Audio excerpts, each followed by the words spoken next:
Hello everyone, good evening and welcome to ForcedGamersDnD, where me and a bunch of friends, we play D&D. As you notice, we are missing two people tonight. Roald, Akira, he's a little bit under the weather, so he decided to not join us this evening. Um, Hence, who is playing Quake, will be joining us a little bit later. He had some parental things he needed to do, something like that.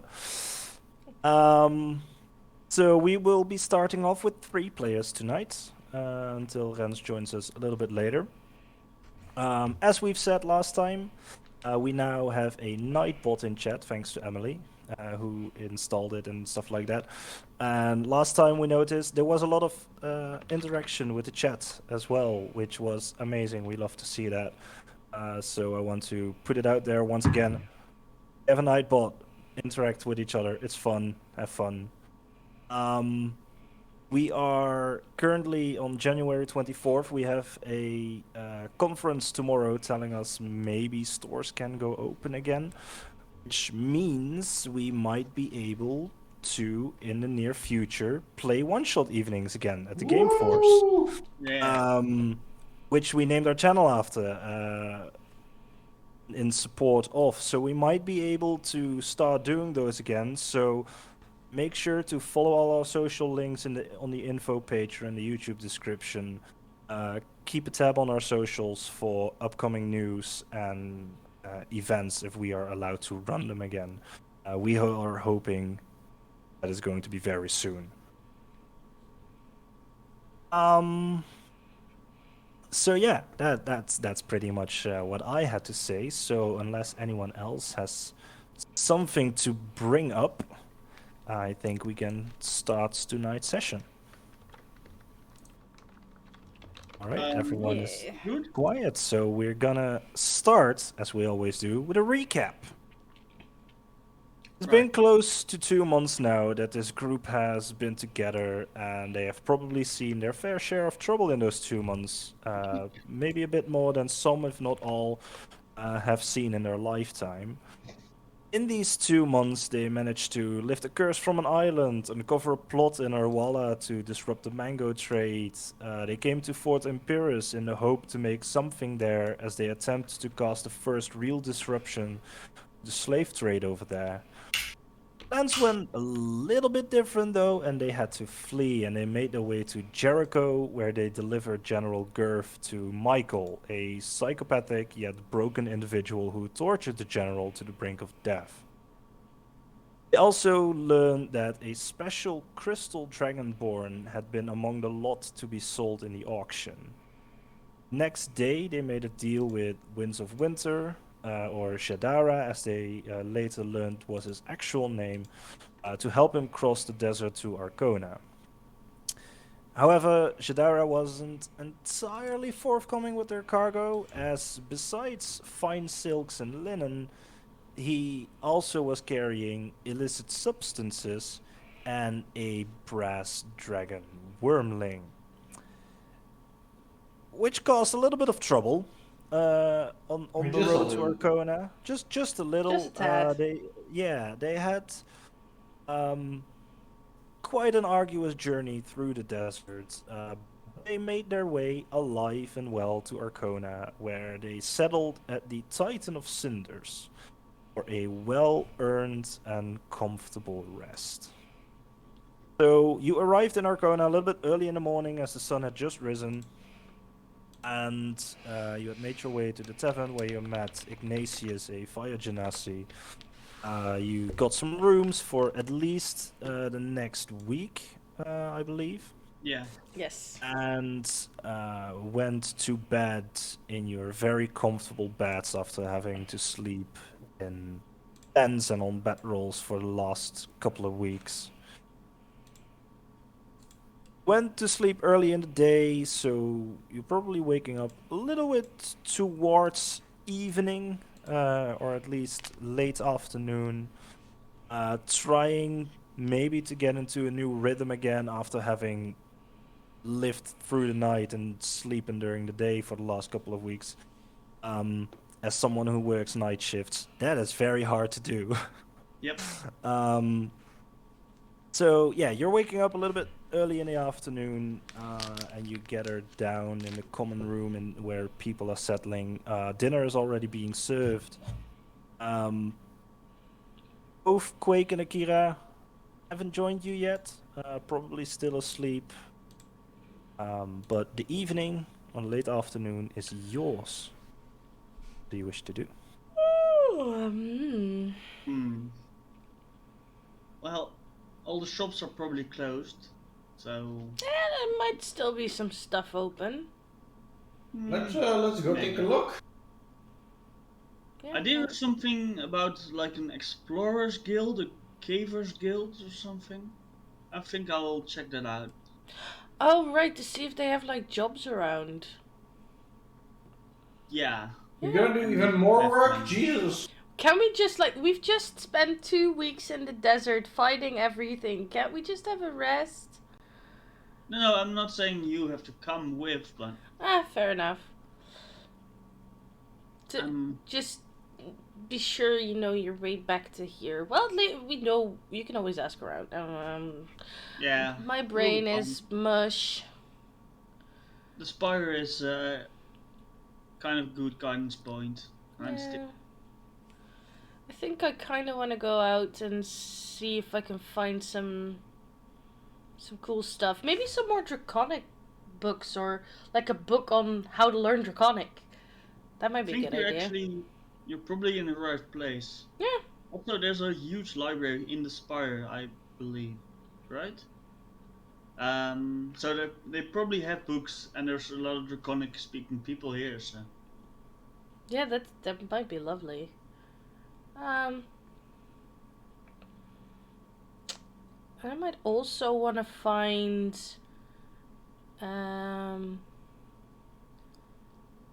some more stuff for healing and such, because I mean I have a potion left.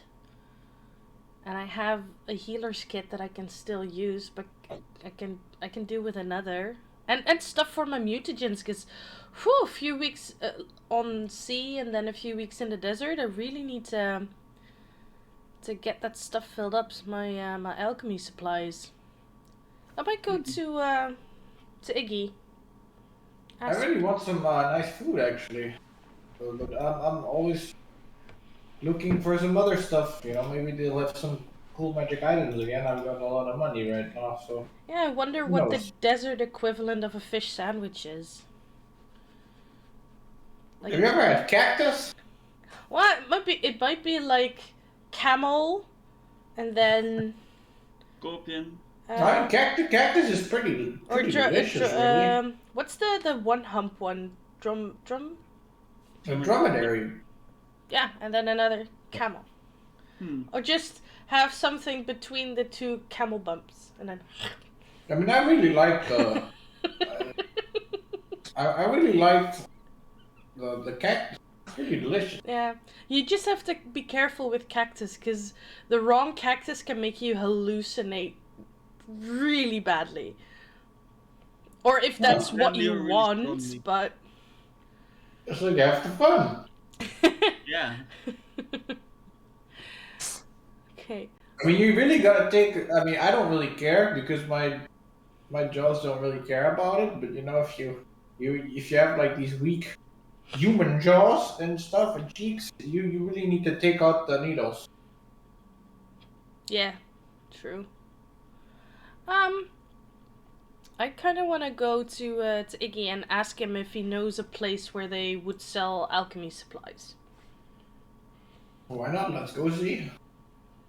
As you're like down here in the common room, you notice there are a few servers running around. Ignatius himself is behind the bar. You walk up, and he goes like, "Good afternoon. Did you sleep well?" Way better than desert. Yeah. I mean, technically, you're still in the desert, but... Yeah, but it's a bed. It's not a bed rolled. It makes a huge difference. I am very aware of that, yes. All right. How can I help you, miss? Dinner? perhaps? Yeah, that would be lovely. And but I don't know. What time do the shops usually close? Because I kind of want to go out and look for some stuff. Most of the time, the shops close like halfway through the morning until late afternoon, and then they have a few opening hours in the evening. Ah, that's nice. A siesta most of the time because, especially now that summer is coming upon us, things are going to get pretty hot during the day. So if you're not living in the shade of the tower, yeah, you're closing up in the afternoon. Fair. Yeah, then So- dinner would be lovely, and then I would love to find an alchemist if you know any in town. Ooh, an alchemist. That is a very good one. There are numerous shops and stuff. Like people bring their profession here from all over the continent. Not really sure an alchemist, but I think if you manage to get yourself into the tower, maybe one of the teachers or the exarchs over there can help you out. Okay. I'm not sure if there's an actual shop here in town, but maybe they know of some people that they can get their supplies off. Who knows? Oh, sure. Hmm. That's a good way to start. But what do you mean with if you could get into the tower? Is it like a tough thing to get into? It is. It depends on what you are looking for. You can get inside, however, the teachers and the Templars and the other people who work there, they are very careful with the knowledge that is kept within the tower, so they won't let anyone inside without really any due diligence. Mm-hmm. So most of the time you would need like a written permit from one of the members over there. They don't really give them out willy-nilly. But you can always try and chat one of them up, who knows? Sure. Would it be easier to enter if you were part of, let's say, a guild or some sort? No, not really. The High Exarch, they really despise the guilds, honestly. Right? There's a little bit of a weird power fluctuation here in town. Yeah, there are the 3 guilds, and then we kinda have a ruler.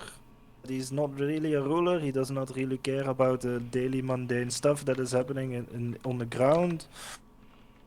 So the guilds kind of run the place, and the High Exarch themselves, they really don't like that because they think that our actual ruler should be ruling the town, but he is, well, not incapable, but he is uninterested. And your ruler is a fire giant, right? Yes, that is correct. His name is. Kova, you told That's us the one. You Yes. told us yesterday. Yeah, Did I tell you that yesterday? Yeah, you did. I think you did. Right. I also heard stories of your leader. Well, not everything, but you told Couple us. stories. Yeah, the basics, basically. Yeah. Uh, And say if someone were, how would one be part of the librarians? Like, is there like a student program, or how does it work? You can apply for apprenticeship if you so desire. Cork writes something down in his little notepad. Interesting. Very interesting. Thank you for your information. I would like breakfast, dinner, if possible. Sausages and eggs coming right up. nice, that would be lovely. One question though. You're sharing it with the 3 of you because then you're getting ostrich egg. Ooh. Ooh. Yeah. Yes, please. They are actually more common than chicken eggs over here. So if I can get those out, that's more lovely, like group dinner plate. That's fine. That's fine. I'll get those right up to you. Not a problem at Have you all. got any like dried fruits or nuts as well? It is quite a lot of actually what we serve here. Dried fruits, nuts, Preserving Like things, a keeping things fresh in a desert is really tough if you don't have like any enchanted installations to keep things cool. yeah. All right. Could I maybe have some like a bowl of like dried fruits and nuts? Because I'm kind of craving them. So like a salad. No, just a bowl of the nuts, fruit. I can do that. You want them salted or Like a party mix, you know? you want them salted or not? Are you sure? All right. So sausages, an egg, and some dried fruits and nuts. Coming Yeah. right up. Not a problem at all. Have a seat somewhere. I will have one of my servants come bring it to you when it's done. Mm. Yeah. Yeah. How busy is it at the moment? It is actually pretty busy. There are like, if you look around, there are probably about 15 to 20 tables, and maybe 2 or 3 are left with no one sitting at them at the moment. It's quite bustling, actually. And it kind of resonates with Shadara, who said that this morning, and Iggy himself told you probably as well. Name of the tavern, Titan of Cinders. It's kind of a marketing ploy, as Iggy himself, he isn't really a religious fellow, but the Titan of Cinders, being named after one of the deities. It's kind of an advertisement ploy, but it's working. People are actually, they hear the name, they think, oh, that must be something impressive, and they get there, and it's actually quite nice. So, Right. But Cork, I thought you wanted to go to the desert people. Why were you asking about the apprenticeship in the tower? Well, maybe something for the long term. Like just take a look in the tower without people minding what I'm taking. Yeah. I doubt that when you start with a traineeship there, apprenticeship, that you instantly get the entire library to probably your. you will get like a hall pass or something. Yeah. But we'll see. Mostly they let you start out cleaning everything. Well, that's good. I also have magic for that. So. start copying these books. Yeah, Have fun. exactly. Yep. Sending a copy out to other places. Yeah. Well, it might be worth like visiting to see if they have or they know where to get alchemy supplies. I can also like try and see what people are walking out and just ask them. Walking True. up to them and asking them if they know someone. I mean, we both need alchemy supplies, just different kind of alchemy supplies. Yeah. Is that what we're gonna call bomb making now? Alchemy. It is Well- kind of alchemy. Well, technically, yeah. It's like it's the same debate as grave robbing versus archaeology usually. Yeah, Alchemy, it's a terrorism. Is there like same. a notice board in this pub? Ooh, good question. Make a perception check. I would also take a look. 5 plus something, but I doubt I'll see something. Perception. Yeah, that's a critical fail. Yeah, no, that's a 6. I mean, you're both looking around, and most people are actually seated, but there is no, like, the front window with the stained glass. Most of the walls are just decorated. There isn't anything that looks like a direct notice board, Okay. really. Maybe some other place in town. Yeah, we can just go and have a look see. During your conversation, this female halfling who is like carrying a plate on top of her head with her hands free. She's like perfectly balancing it. Carrying a few jugs of fresh water and ale. Comes up to your table, places them down. All right, here you go, lovelies. Have a nice meal. Thank you very much, love. Yeah. We might also want to go and see a jeweler to sell that block of the Yeah, obsidian that's that we right. found, and I actually- maybe to split the other The gem. diamonds, yeah. Don't. I don't want people to steal from us. Can I do another perception to see if anyone's listening in? Sure. Different die. Oh, that's better. That's a 17. For a total of. 17, because I know Oh, that's a plus right, 1 because okay. I just did a perception check. All right. Checking around, most people you see are like in deep conversation with each other, enjoying their meals. Like other towns, you would stand out as a group because of your diversity. Here, not so much really, so you don't really notice anyone paying special attention to you or your companions. Okay, that's good to know. Hakan, don't talk about what valuables we have, because Yeah. this is a place of outcasts, which also means it's a place of thieves. So just keep You an can't eye just on. assume everyone is a thief here, people. No. No, that's not what we're everyone, saying. but there might be one present. You never know. The I really more don't get the why more you people steal. are in a room, the higher the chance it is. It only So takes one thief to be robbed. So. I mean, Yeah. stealing's just really dumb because you could just kill the person and then take the yeah, but then there's also in a high populated area, there's also a possibility that you yourself might get killed. So just be Yeah. aware. Especially if you don't have any means of making a body disappear by alchemy. yeah.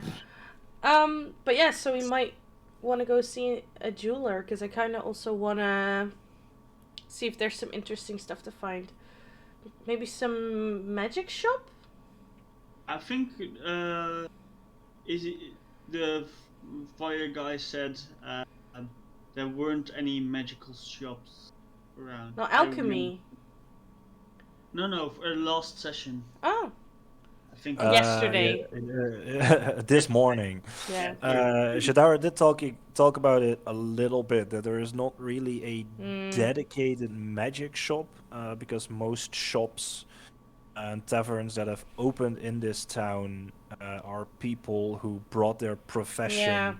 to this town. And if you walk in loaded with magical supplies, yeah, in this place you're bound to be robbed. Ah, okay. Yeah. So what you're saying is that we should start a magic shop. There's Wanna a get lot of mugged? market. Wanna get mugged, boy? Now that you have this guy. But yeah. Turning from a D&D campaign into shop simulator sim. I actually have some books on how to run like a store as a D&D party. Quite fun. But Wow. I mean, it Or is not. possible. Hmm. It's possible. we also Um, have Imagine having a D&D retail job. oh great. yeah. Best roleplay experience. Okay, let's just see. But yeah, so there's most likely not really a jeweler here. Oh, we could just see if there's like a big marketplace. Sure. I'll ask Iggy. Iggy! Iggy, as he's like kind of behind the bar, he's like washing glasses, pouring drinks. It's like, yeah, love. Is there like a traveling market or like a marketplace with stalls where we can go and see what's around? Closest market square is probably the Tower Shadow, 2 blocks from here. Okay. But there are multiple market squares here in town. Just anyone who doesn't really have a shop puts out their stalls in the open. Some new folk coming in with their carts every now and then. Others leaving. So Yeah, this might be a good place to start. Yeah. I could also sell my drugs there. I don't want to get them stolen. I don't want to say it loudly. Well, actually, that might be a good thing to get stolen, but oh well. I mean, I would rather sell it. Don't do Fair. drugs, kid. Not sure if you're aware, but I really don't have like 2 gold pieces. I know. It's okay. Yeah, I'm so poor. I probably have to be a drugs dealer now. You know that you travel with like a group of people. Yeah, but I already Like,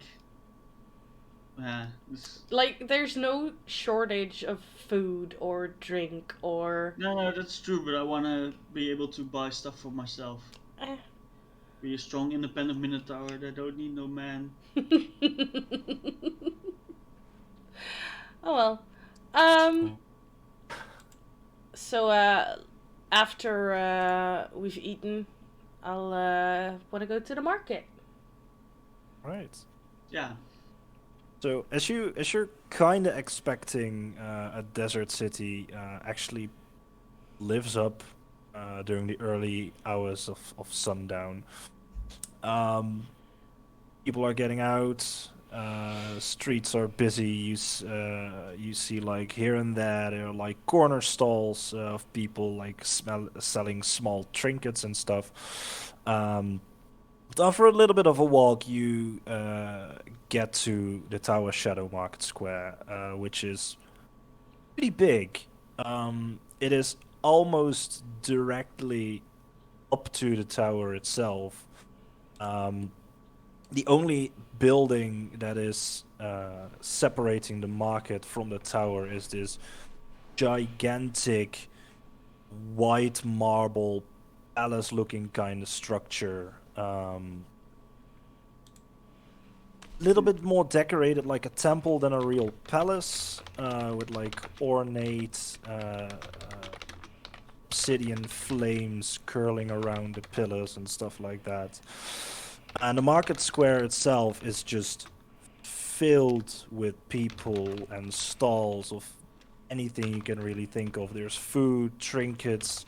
There is even a stall that is actually selling small cut gems. Basically anything you can really think of you would find on a market stall is probably there, and it's a very colorful bunch of people that is walking around there. Okay. So what are you looking for exactly? I first want to go to the stall that sells gems. All right.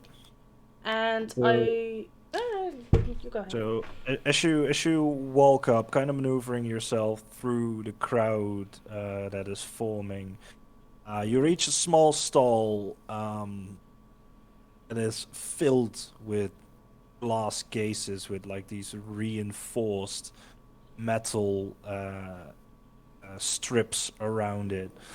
It is busy, but your passive perception, at least the Hakan's passive perception, should be high enough. You hear like this very, very faint humming noise coming from the casings. Like some sort of magical enchantment is placed over them. And sitting on like this bar stool with like a top that can rotate, you see this very hardy, kind of looks dwarfish, but his skin is a little bit of a bluish tint actually.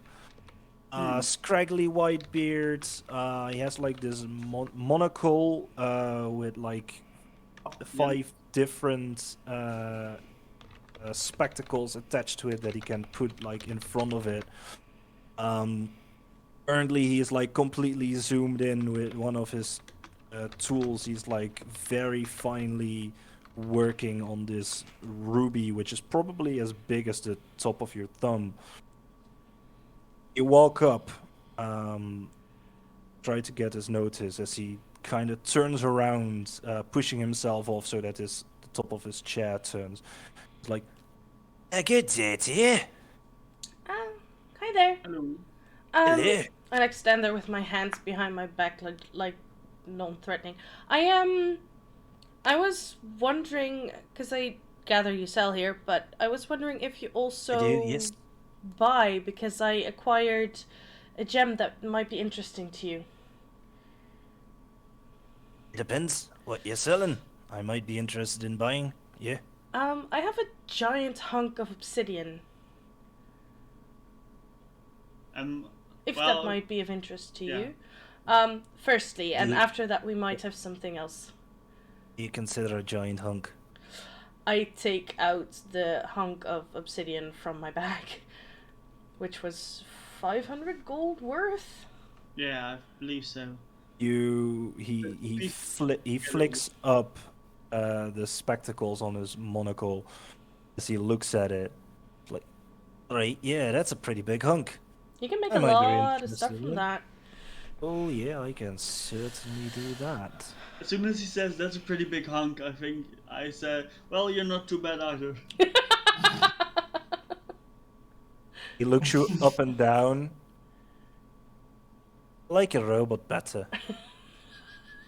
Fair enough. Oof. That one hurts. Less Hey, meat. Mm. Ooh. Oh, you're willing to part with it? Yes, I am, for the right price.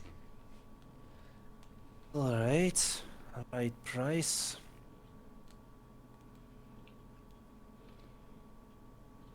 If I would have this, I would probably cut it up, sell the individual pieces. It's probably worth around 500. Oh, I'll give you 250 for it.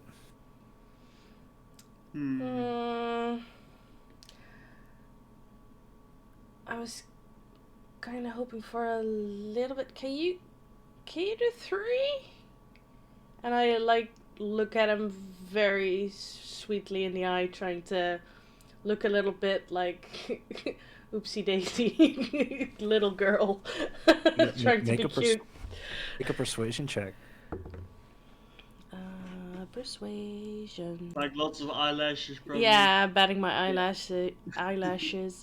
It's a 13. Right, 3 gold pieces sounds tempting, No, but I no, am no. a fair marksman. 300, I was Ew. thinking, not 3. Alright, I was making a joke. Oh. I mean, if you would be willing to part with 3 gold pieces, I wouldn't mind. Oh, no, No. No. 300. Yeah, sure. Oh, that's good. Okay. And I hand it over. He picks it up, inspects it, goes with his finger like through the hollow where the diamond was. That's interesting. Was something in this, wasn't there? Yeah, that was the second part that we wanted to talk to you about. What would that be? Wait. Before you do, he did give us 300, which is pretty low under our value, right? Maybe we should find someone else who... To be fair, he has to cut it up, and which... There's a lot of work going into this piece. A lot of man hours, a lot of nights without rest. Gonna smash it with a hammer. That is not how this works, buddy. Well, I can demonstrate. No. No. That could lose us even 300. His hand is already kind of going through like this gem cutter's like small mallet, as you like say things like that. Like, oh, buddy, we're not gonna do that now, are we? Yeah, I was just kidding. I thought you were a funny guy and you had no sense of humor. Yeah. To be fair, I think that 300 is a fair price because there's also gonna be loss of material if he cuts it up and. Exactly. Well, true, but... Obsidian shards doesn't really sell for much. You have to like cut them into little chunks, put them in some jewelry. What I'm saying, and I kind of look at Zilmora, Mm-hmm. like maybe we could find someone who's more interested in our like greater price, if you know what I mean. Well, Kinda I wasn't gonna sell the greater price. I just wanted to see if he could split it into 2 chunks of approximate value Right. to see, because it is a huge one that we could partially sell, maybe. Because I could just do it myself. No, that wouldn't. I don't think that's a good idea. Okay, Alright. I like take the 300. Is it okay if we like talk to each other amongst each other for a little bit, and then I'll come back to you? I'm not gonna go away. So you have the obsidian, and we have the money, Yeah. and Yeah, alright. Sure, not a problem. okay. So I huddle with the others a little bit, and I'm like, okay, so diamonds are very valuable magically. When I was locked up in the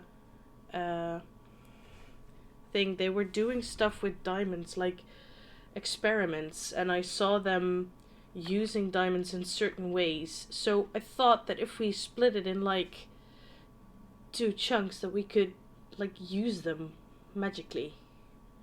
Maybe. Or we could just keep it, but because it might save a life. True. Ow. Was it me? What? No, Oh. never mind. Yeah, I mean, the least we can do is have him take a look at it, I guess. Yeah, I suppose. to see if how pure it is, and he might want to offer gold for it. But I don't think we should sell this one. I just wanted No. to see if we could get it in 2 parts or something. Yeah, that would probably be good. What do you think, old man? I agree. I mean, we really need, splitting it up is better, but as long as we have a diamond that's more than, I think it's 300 gold, then we're pretty set. How much was this diamond worth again by approximation? By approximation, it was worth about 500 gold pieces. Okay. Yeah, So I was like, I remember the not being enough for 2. yeah. Yeah. But we can use like the other part for other things, like the smaller bits. So I wanted to see if we could make like a chunk that would roughly be worth, like talking to the DM and what my idea was. Wanted to see, I get it. yeah, if we could get a 300 parts and then use the rest, because I think it's a waste of gold. We could use the diamonds for something else. Or we could make one, like, very big bling bling necklace out of it. Yeah, and then Like a crown. and then get robbed. Oh yeah, right. That's Walking around with a 500 gold piece diamond on your fucking head. Nah. Anyone else? Yeah, so we could see. He might think it's a waste to split it, honestly. maybe. We can try. Yeah, we'll see what he thinks about it. And we might even have to pay him to split it. And that's why I got to the 300 instead of the 250 for the obsidian. Fair. Okay. Okay. So we walk back over. You return to the stall. You already see him like taking measurements of the obsidian pieces, like, right, if I can do, writing down like very small, scraggly handwriting, like measurements, like splitting angles, stuff like that, kind of drawing the form of the stone, already trying to see what he can make out of it. Sees you coming, walk back up, and goes like, "Right. So, what was this mysterious thing you've had to converse with?" Oh, we like just yourselves?" no, we just wanted to see if we were interested. There was a gem inside of the obsidian that we might want to split in 2 pieces. Yeah, that is entirely possible. I kind of take it out of its wrapper, like show him, carefully. Like, Ooh, now ain't that a pretty? I take a closer look as he kind of already flicks one of his lenses in Yeah. front of his monocle. I kind of want to make an insight to see if he's like, ooh, shiny, I want to have it, and then try and switch it out or something. Yeah. Sure, make an insight check. Oh, never mind. 4. He seems very forthright, like Yeah. just genuinely excited to Yeah. see this hunk of a diamond. All right. Just like I kind of reach for him and kind of pull it back a little. Just know that if something happens, we are all here watching you. And I give it to him. All right, and just remember, if something happens, in front of the palace and the Dark Tower, so like you can commit a crime here. Funny. We As don't he know. puts another lens in front of his monocle.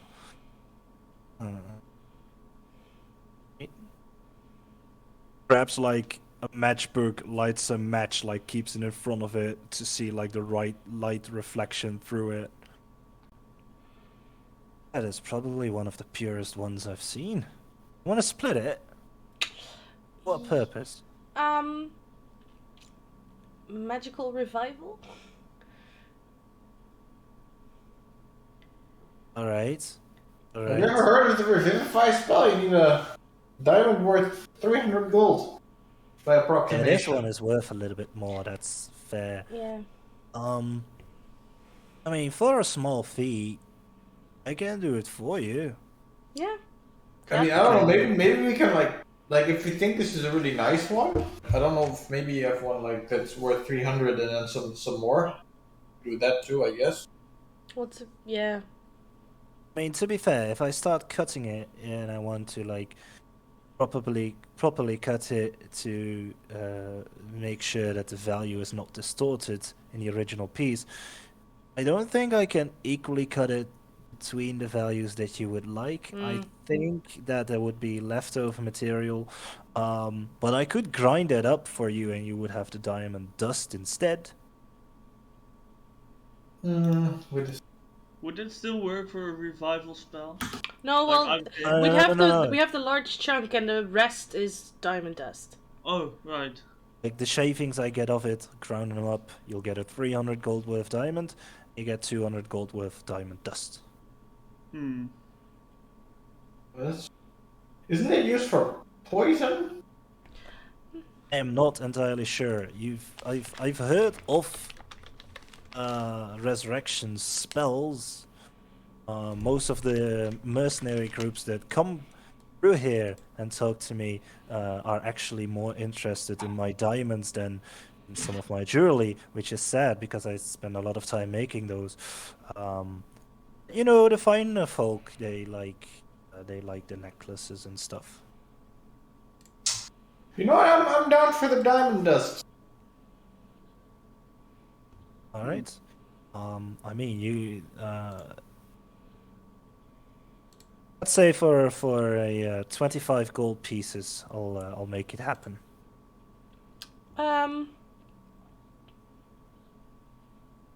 Yeah, I think You can come. You can come pick it up later tonight. Quite quick, sure. Don't see why not. Seem trustworthy enough. Thank you. I don't hear that a lot. You know, coloration. Oh. I mean, skin color doesn't really mean anything to me. Yeah. But what can everyone explain this? What do you mean coloration? Skin's blue, pa. Yeah, I'm green. Who cares? I mean, to be fair, this is probably one of the places I've been most accepted in a while. But there are still folk who have an aversion for my kind. What's your kind actually? I kind of forgot. Maduaga. Oh, I have no idea what that is, but sure. The name's Shrinking and growing. the name's Dogat, by the way. Dugar. Nice to meet you. What is a dwarf? You just look like a dwarf. Thank you. You're just like a blue dwarf. Yeah, sure, Pa. Let's keep it at that. Yeah, sure. I'm a blue dwarf. Are there like other colored dwarfs, like red ones as well? I'm not entirely sure. Maybe if they tan long enough. I imagine that. I mean, they live in a fucking mountain. If they get into the Exactly. sun, they will burn and they will get red. Fair. I've never seen tan dwarfs. But we're gonna do the thing. Then I'll pay the 25 gold. Yeah. Yeah, sure.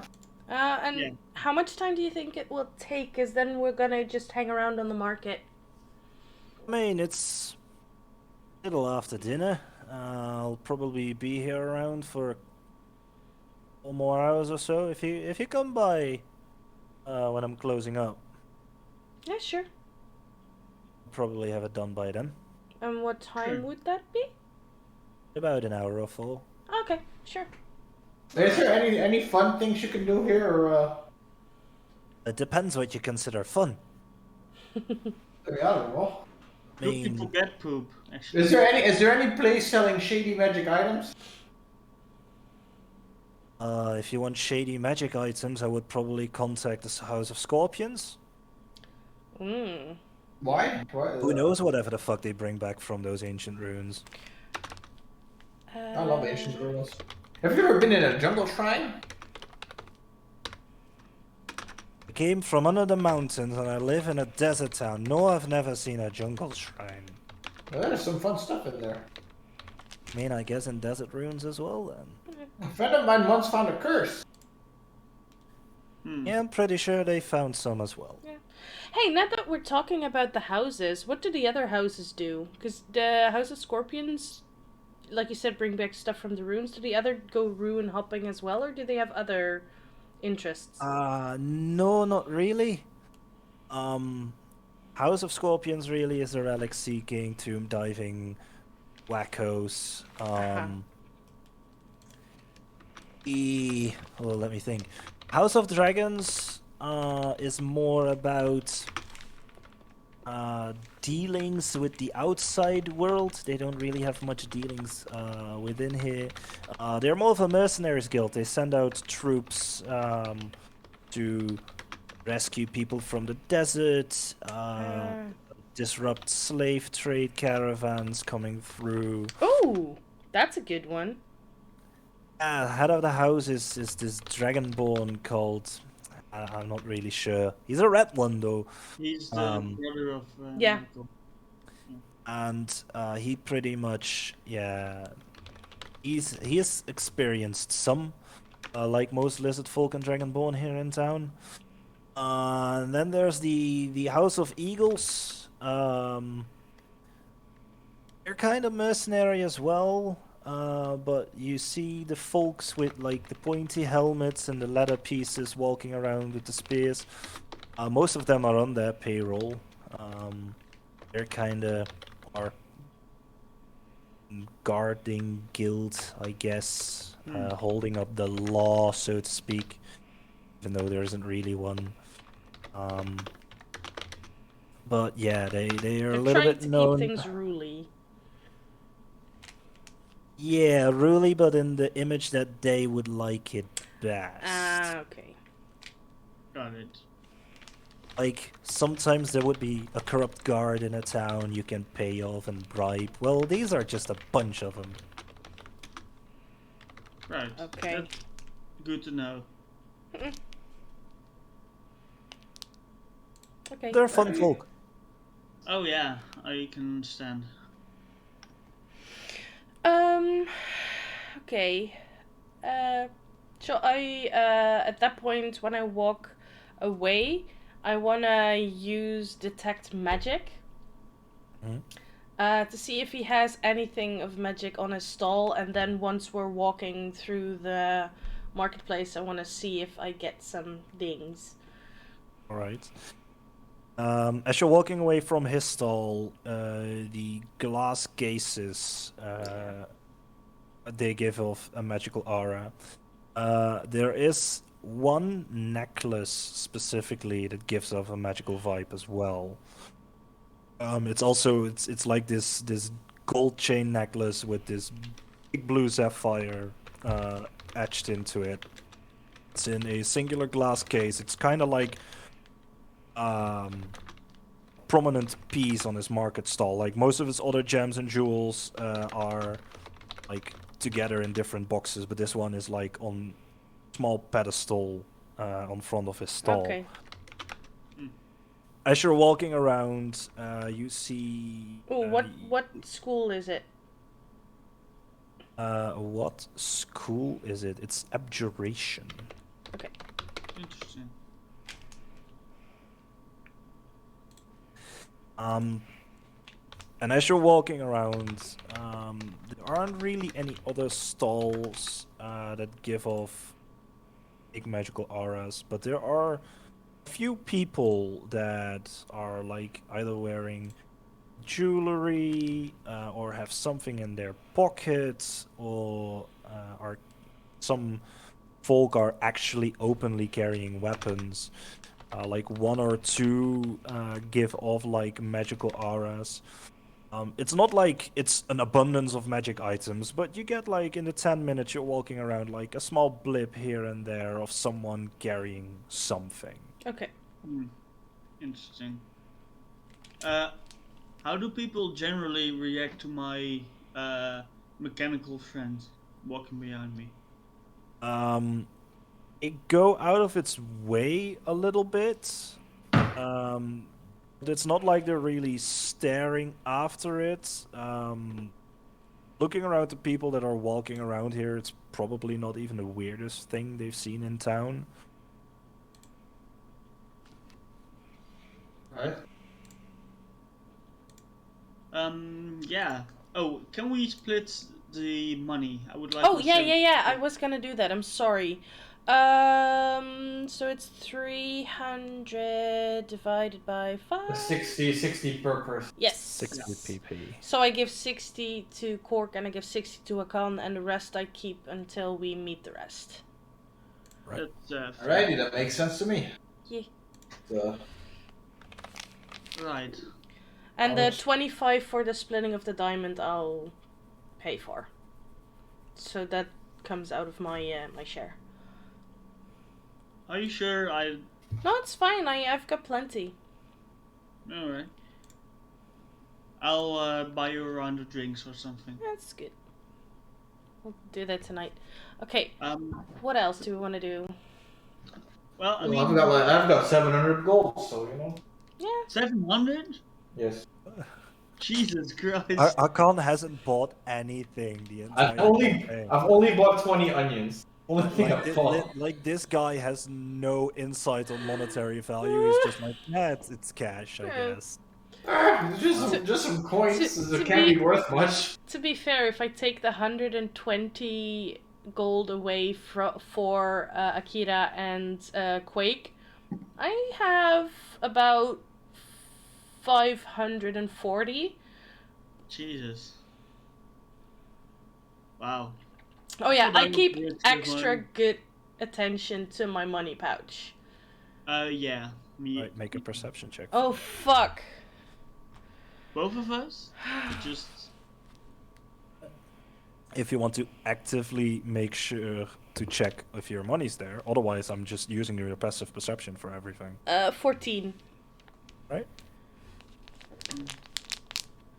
And as you're walking around, you this idea pops in your head, and you quickly check your money pouch. It's still there. Okay, good. Okay. I move it in between my breasts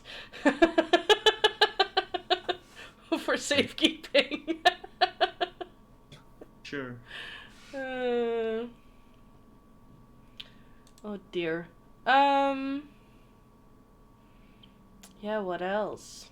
I mean, the two of the three guilds both sound interesting. The dragons and scorpions. Falcons. Eagles. much. Yeah. Sorry, the eagles. To be fair, would it be wise to interact with the House of Dragons while we know that they have a connection to Mr. I don't know who he is or what he wants to do. I mean, we don't know what his standing with his brother is. Maybe his brother is very reasonable. We just don't know. Sometimes there's one kid that's fucked up. Yeah, to be fair, he kind of has the same goal with the disrupting the slave trade, but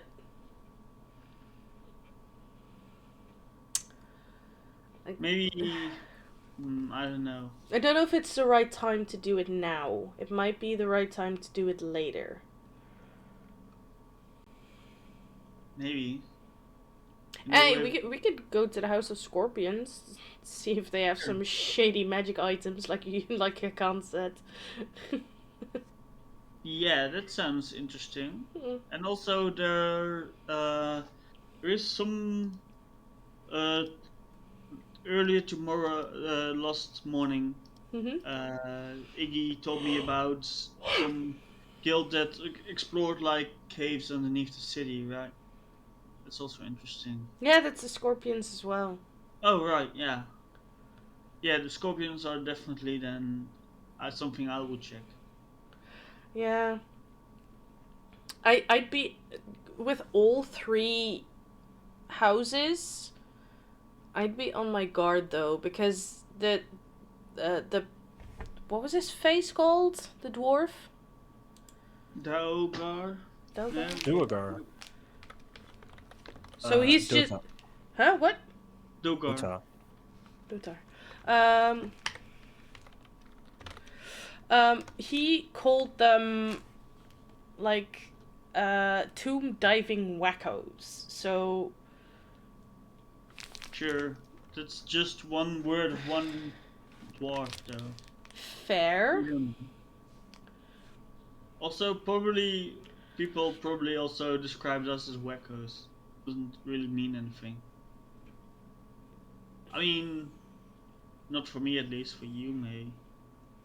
Well, just to know that we were warned by multiple people not to go in the desert tombs, and to know that they are tomb diving, that kind of makes them a bit outlandish. Not to say that we shouldn't, but just so we know. Yeah.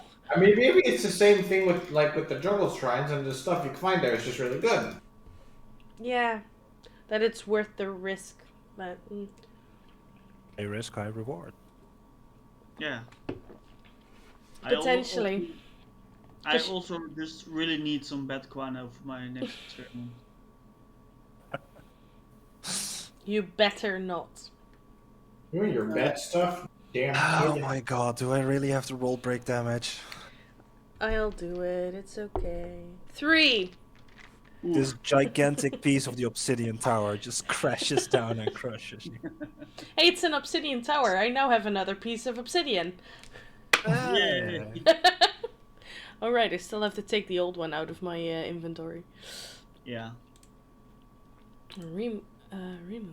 Okay. Is there like a guild hall or something nearby, or like? Make an investigation check. And I'm still looking for alchemy supplies on the market. On this market square, unfortunately, there are no stalls selling alchemical supplies. Crap. 24. 24. All right, you're asking around a little bit, and eventually you come across this young man who tells you, "Oh, yeah, they have a proper housing a little bit north. Uh, uh, what's it called? Yeah, northern part of town. It's really hard to miss. Actually, have you ever seen like a hunter's lodge? It's kind of a sort piece in between like the normal buildings. It's they almost kind of build it like an old ancient temple, which is a little bit weird. So, if you walk around the tower, just go straight north. You should probably come across it.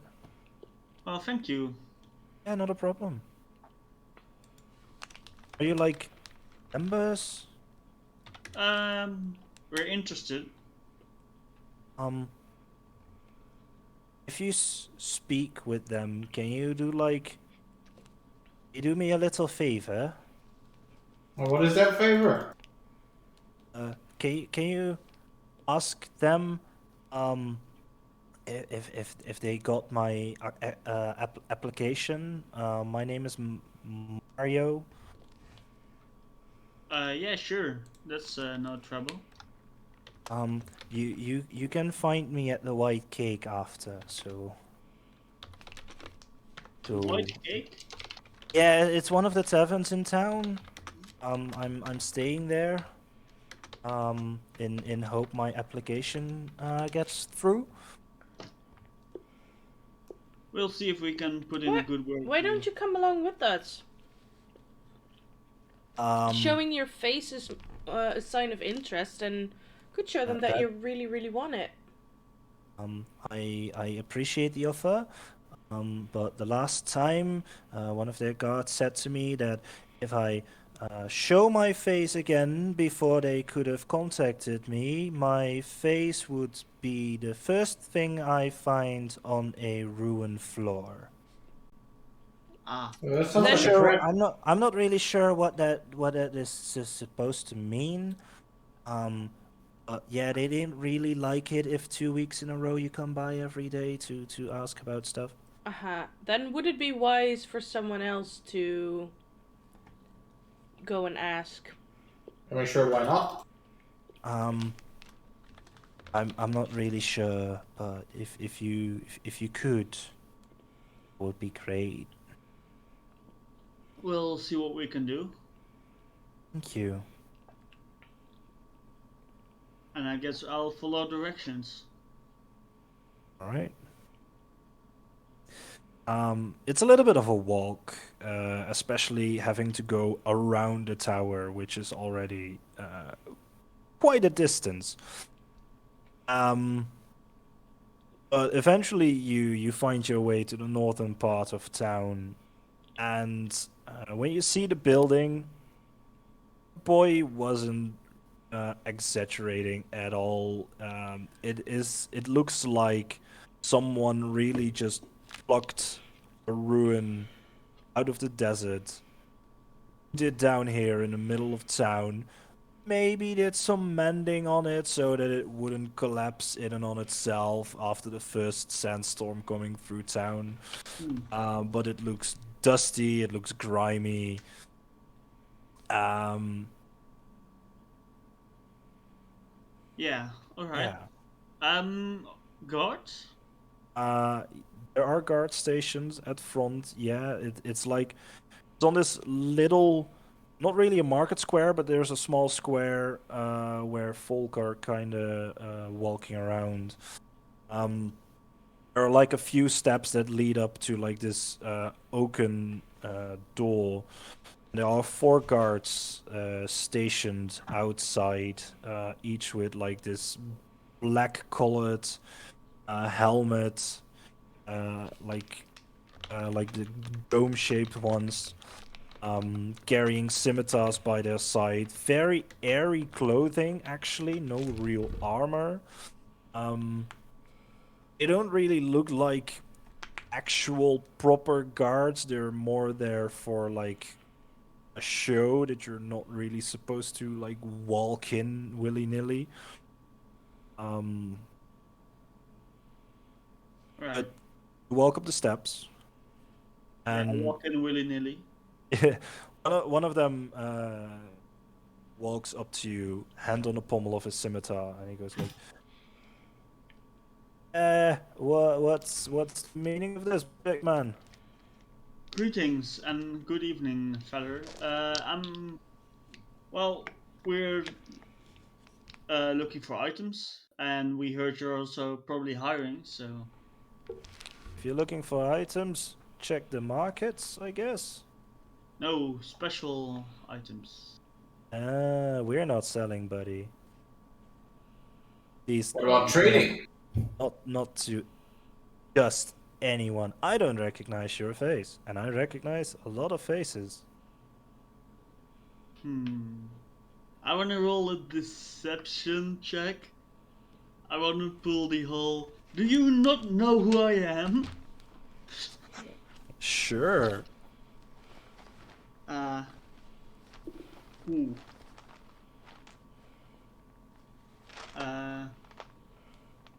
Deception. I'm also trained in deception. Yeah, that's 21. He looks you up and down. Looks to your two friends that are with you, the automaton.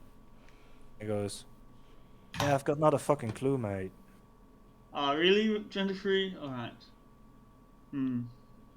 Well, I'm Gorgon the Destroyer, and I demand to speak with your leader right now. I'm very famous where I'm from. Yeah, sure. And my name is Felicia the Gorgeous. As he like makes his fake curtsy. You're not fooling anyone, buddy. But if you're looking for work, you can send an application and we'll get back to you. Kind of look over my shoulder at the rest of the party. Or, you can solemnly hold watch here for the next 48 hours, hope you don't starve or dehydrate, and maybe someone inside will take pity on you and take you in. Believe me, some have tried. Didn't work. To be honest, I think dehydration will come earlier than 48 hours, so. Well, You're welcome to try, though. we just want to talk to someone. You're talking to me. I mean, someone that matters. Okay, now you Alright. even have less chance of going inside, my dude. You Yeah, I really know. need to learn how to handle people. And I say that to Cork, I don't say that like to... I think it's well established that Cork really doesn't have any manners. So. It's what my character would do. Alright, Yeah, fella. I know. It's cliche. You know what? You can stand here being all important, bloody blah, but the moment you start insulting me, yeah, steps are that way. Alright. This isn't the final action of Gorgon the Destroyer. That you haven't heard the last of me. I said, like, kind of turn around. I think they have heard the last of you, kid. Shut up. Well, that was not working. You think? What? Storm the door or something? No. It didn't. I heard this small moment of hesitation. I also was like like, to imagine really? like, Gorg looking over his shoulder, like, nah. As you're like looking over your soldiers, you see like the guard that spoke to you is like whisper talking with like the guy next to him, waiting at you for a moment. One shrugs his shoulders. They get back into position.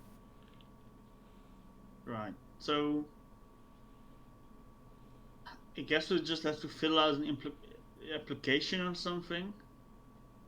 If you really want it, sure. Yeah, I'm interested. They have both weapons and bat guano. That's the best combination. Thanks.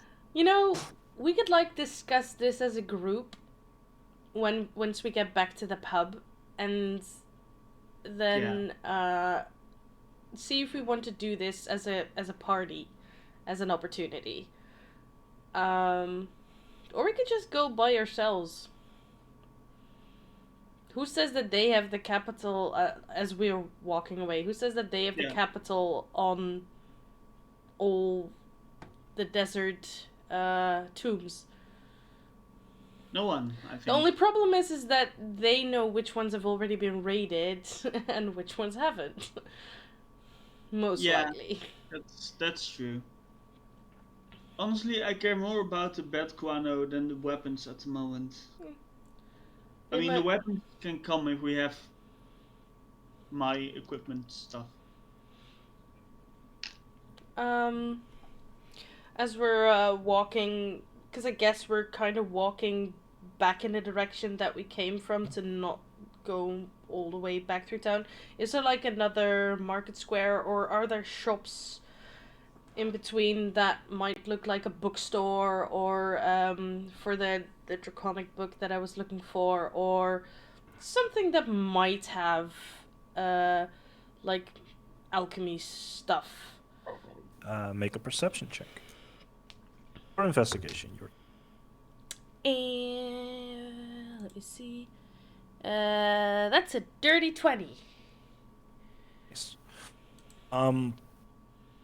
You take like the other way around the tower, because on the way to the north side of town, you've already checked about a little bit probably, and you go around the eastern side this time, and you actually come across another market square.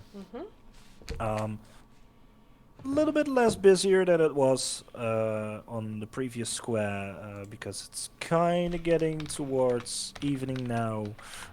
People are either going home or to pubs or taverns to have drinks and laughs and fun. But located on this market square, there's, besides a few market stalls, there's also this shop. Blinded windows, and you see that weirdly no one is really paying any attention to it, weirdly enough, but there's like this bluish smoke like continuously coming out of a chimney. Not like regular blue smoke, but like this very vibrant dark blue with like this shimmering through it. But yeah, this might look like a place that possibly has something to do with alchemical stuff. Okay. Go inside. Right. You go inside, and there is this smell. It's weirdly pleasant. It has like this floweration to it, like very nice smelling flowers. But there is this weird undertone of like very earthy tones to it. And you see it is completely dark inside, except for a fireplace where there's a kettle boiling where the blue smoke is coming from. With a bright purple flame burning underneath it. And there are like these walls and walls filled with flowers that like normally grow in darker places, like Underdark and stuff like that. Fungus, different kinds of glowing mushrooms and stuff like that as well. Probably a bit more like a herbalist, but you can probably get some of your supplies here. You see like in the back corner there's this small desk filled with stacks and stacks of papers and books. And you see a gnome sitting on it, on a stool next to it, scribbling down notes, just ripping up papers, like, no, this is not working, As he hears the door slamming shut, he looks up with like these bright big eyes, and he goes like, "Oh, hey, customers!" Yeah.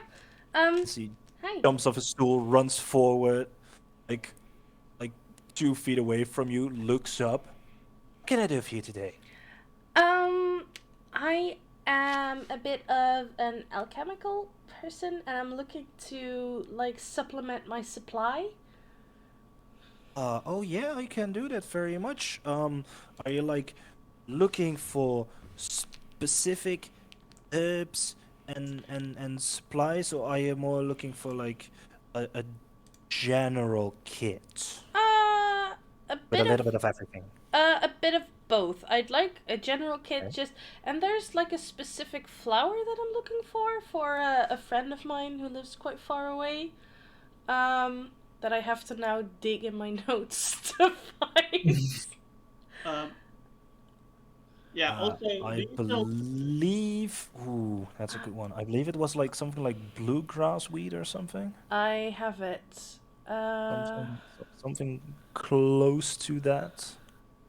People to do. Where's my to-do list?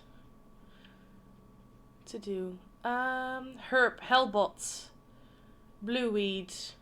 Bluey. I was close. I Yeah, was trying to find triangle it as shape. well. It has triangle-shaped leaves and it smells sugary. Grows near lakes. Ooh, that's a good one. Um, I might have some of the dried stuff in the back. It would Does be he need lovely. it? Does he need it? Well, can't really sell it fresh because Uh, is it for someone here in town? No, Because no, no. I oh, dried is better because it has to like go across the desert, across the sea to one of the islands, to the archipelago. I mean by that time it would probably already be dried. Yeah, or have Um, molded, so dried is better. yeah, exactly. I'm gonna go check Yep. if I have that. Mm-hmm. And you want an alchemical supplies kit as well? Yes, yes. Look, that Oh, would be All right, lovely. not a and problem. do you also do you sell bed shit? That shit. Guano. Yeah, Yes. I got that. What do you need it for? He Fervent. loves to. He loves to Arts and bathe. crafts. He loves to bathe in it. He loves arts and crafts. That's what he likes. No, that's fucking nasty, but it's better than the last guy that came through here to ask that. He made a bomb and blew it. I would never. I Deception. mean, Ooh, ooh. To be fair, what I said was not a lie. Also fair. Yeah. I'm a um. check. Might Yes. have a few vials. Few vials Can't would be. promise anything. I usually like mixed up with water to bathe in. So. They're weird. They're Hmm. weird. It's good to get the bugs out of his fur. Yeah. As he tipple taps into the back room, you hear him rummaging around a little bit. Comes back.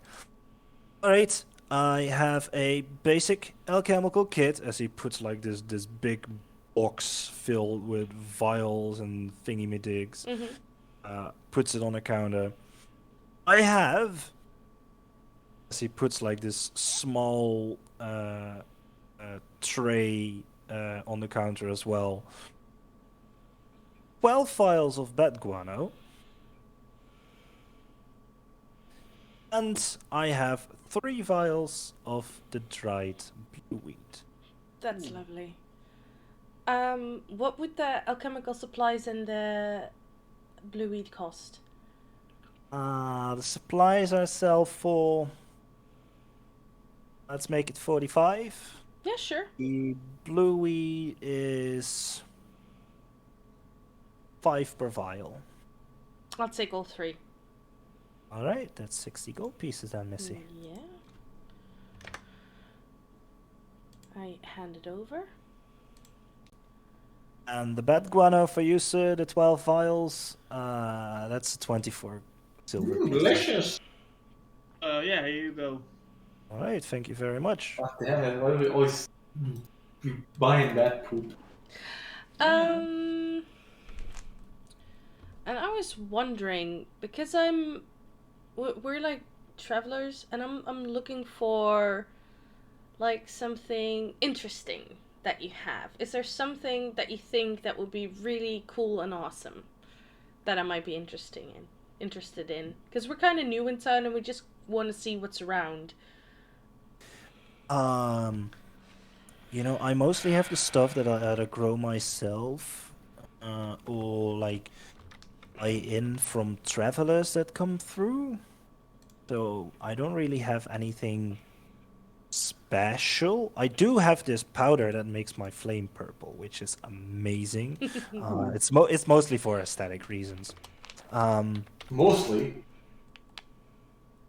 Yeah, it's Does it pretty. have any other function besides aesthetic reasons then? It She gets said mostly. slightly hotter. Alright. How much for a vial of that? 10 gold pieces. How much? 10 gold pieces. I make it myself. It's actually quite hard to make. I believe you. Yeah, that's yeah. Here you go, 10 gold pieces. All right, I'll get you a vial. As he starts rummaging in some of his desks. Maybe I have it in the bag.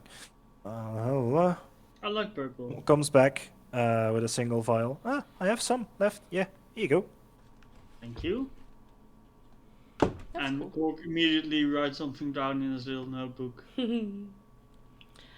And I'm wondering, do you know any good booksellers nearby? Because I'm trying to learn Draconic, and I need some more books to read. If you're looking for books, your best bet is the tower. Actually, Okay. not really sure if there's like an actual bookshop in town, and if there is, it's mostly probably just selling fictions and stories. If you're like looking for learning, the tower has Yeah, a okay. lot to offer. Okay. Do you know someone who can get us in there? Because I heard that it could be troublesome. I think if you walk up, I mean you can get inside. There's like this big open chamber with people behind desks and stuff. If you can you can just walk up, fill in like a form. They'll probably get back to you in like a couple of days. Maybe if you know someone in town or who has dealings with some of the higher ups, drop their name. Okay. Alright. Okay. I might have an idea. I'm not happy about it, but I might have an idea. Interesting. Yeah. I think we have everything we need at the moment, right? Ooh, what are these mushrooms? I can. Oh, yeah, those are interesting. I actually use those in the powder that you just bought from me. However, if you eat them, it's in your shit blue. Without any real extra effect to it. It hurts your tummy a little bit, and it turns your shit blue. Your Right. speaking experience, I assume? I've tasted pretty much anything I've grown in here.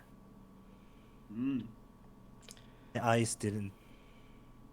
I could blink. Like during the entire conversation that you've been talking with him, he has never blinked. That's kind of creepy. Yeah, I'm pretty You sure. guys fucking weird. Power I'm pretty move. sure that I also can't feel pain anymore. Alright, is that what you get when you taste a lot of weird shit? Or is that Yeah. something? I mean, if you ever made something that temporarily made someone not feel pain, I would be very interested. As an adventurer, of course. Doesn't more doesn't He like runs up to his desk, makes a few notes. I can work with that. isn't that what Know that, no, yeah. Know that not feeling pain is not synonymous with not getting injured. Yeah, I know.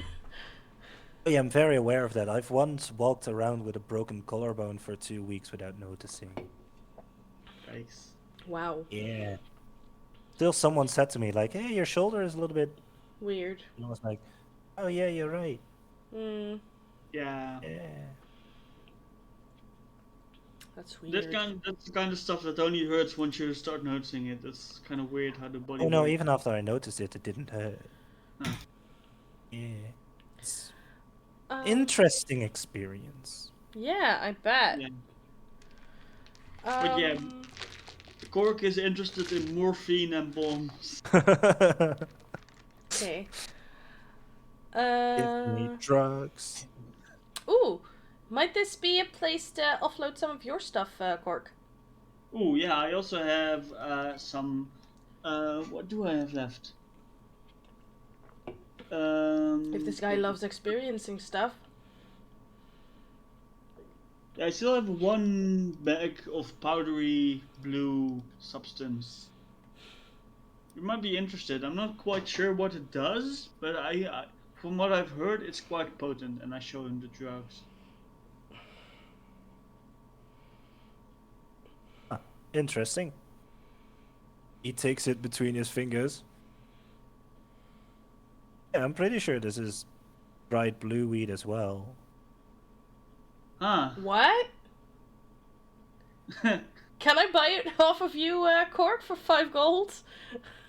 I mean, you can just have it if you Oh? want to, if it's that important to you. Why? I mean, this is a little bit more granulated than the dried leaves I just sold you, but yeah, I'm pretty sure this is blue weed. Nice. We've been walking around with Bluey this whole time. I've been gone for the island for like 2 months. And we've been walking around with it since like day 1 we set foot on the ship. No, day 4, I believe. But yeah. Here you go. I kind of just handed over to Zilmar. Okay. I add another Bluey to my inventory. I also have. What do I have?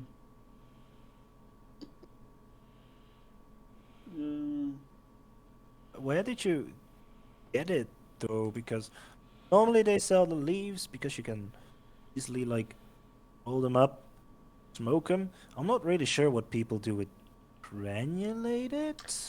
It was sold to us as an illicit substance. Yeah. Oh yeah, it is. Oh, okay. No, good to Oh. know. Have we tried this blue weed? No, I don't think we did. We gave it to the tried big the other fish, stuff. but... Oh, Cork threw one of the vials. Oh, right. Yeah, that was the Yeah. other thing. Hmm. I mean, we can try some. You have 4 bags of it now. True. It's time to party and go wild. No, maybe not. I have Um, to get it back to the island. I might send some other stuff with it as well. oh, I also have like a 2-pound bag of powdered glass, if that's some use of you.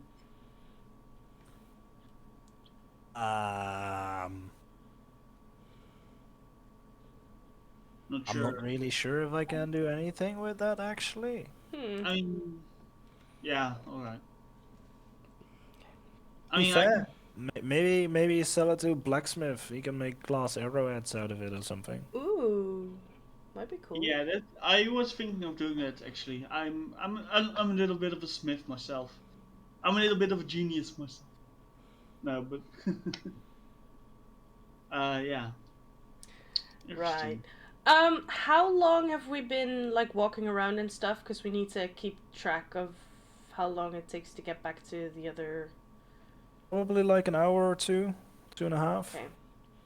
I wanna start heading back because I don't mind waiting at his place. I just don't want him to disappear with our stuff. He already might have, but Right. Right.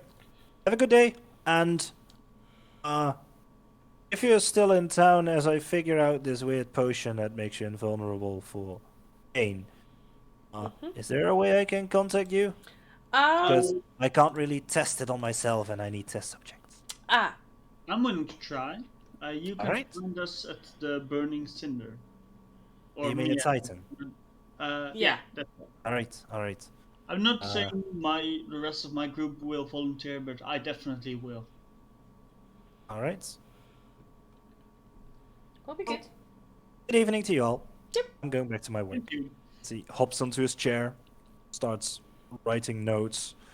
Like, right, what did I ingest when that started? As the door slams behind you, closed, and you're out in the open air again. Why do I imagine Dobby sitting with a giant feather and his ears like flopping and his feet like off the chair? Oh no! Oh no! Oh no! Well, funny about the blue pedal stuff, huh? Yeah. I hadn't even thought about it because it was powdered. How could I have known? You couldn't. No, and I also wouldn't have known what it would do. Oh well. Yeah, good thing we didn't smoke it. Yeah. Well, to be fair, it is to be smoked, so True. yeah. I'm not gonna try it though. I'm just gonna send it off to my friend. Yeah. I mean, it's kind of personal, probably, but why would you need it? Back on the island with Kothos, I bought my alchemical supplies. Mm. And at this shop of a friend of Gothos's, Helbert. Hmm. And he needed the blue weed. So he said that if I would ever run across it in the wild, if I could send some to him. I mean, 4 bags probably is going to be quite enough. It's a decent supply.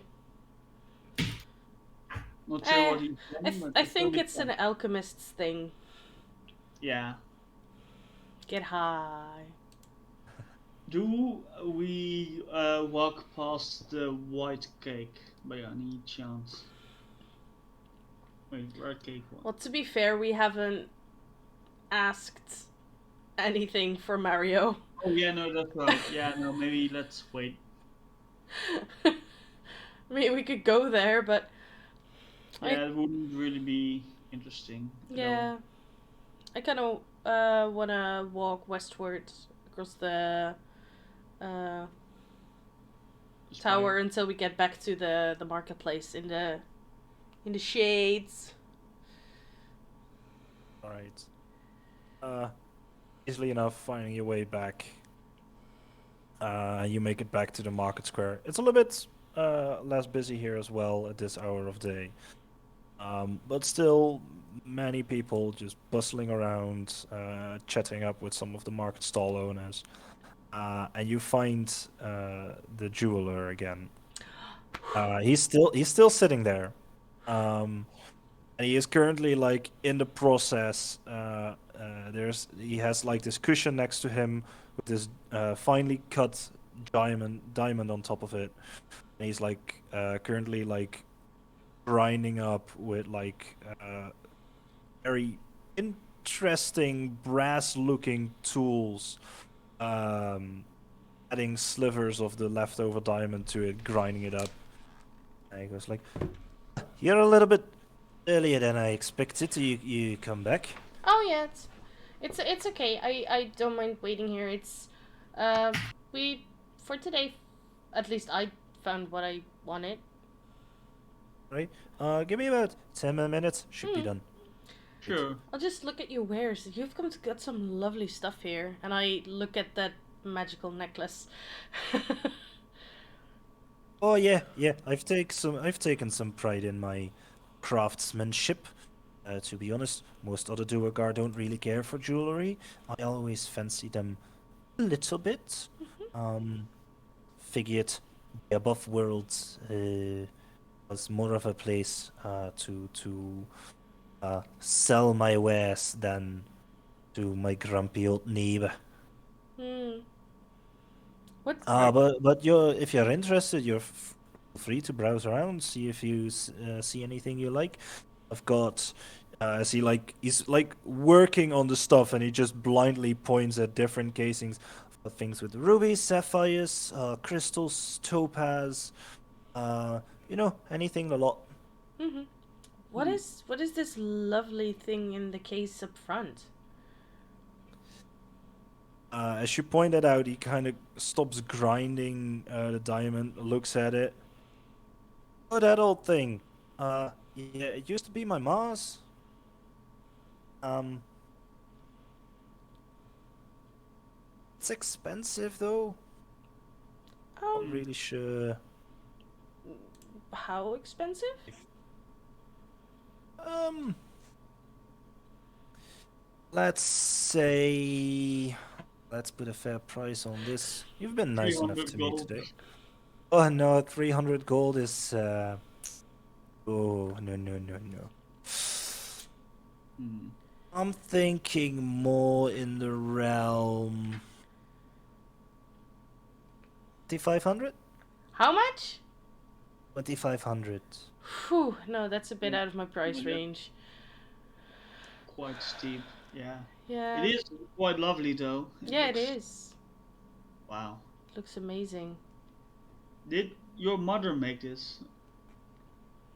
Uh, no, she found it, Hmm. Oh wow. actually. Yeah. Do you know what the gem is? Yeah, it's pretty much, it's a sapphire. Oh wow. Maybe if we saved quite a bit more Yeah. eventually. Are I you don't here? think. No, go.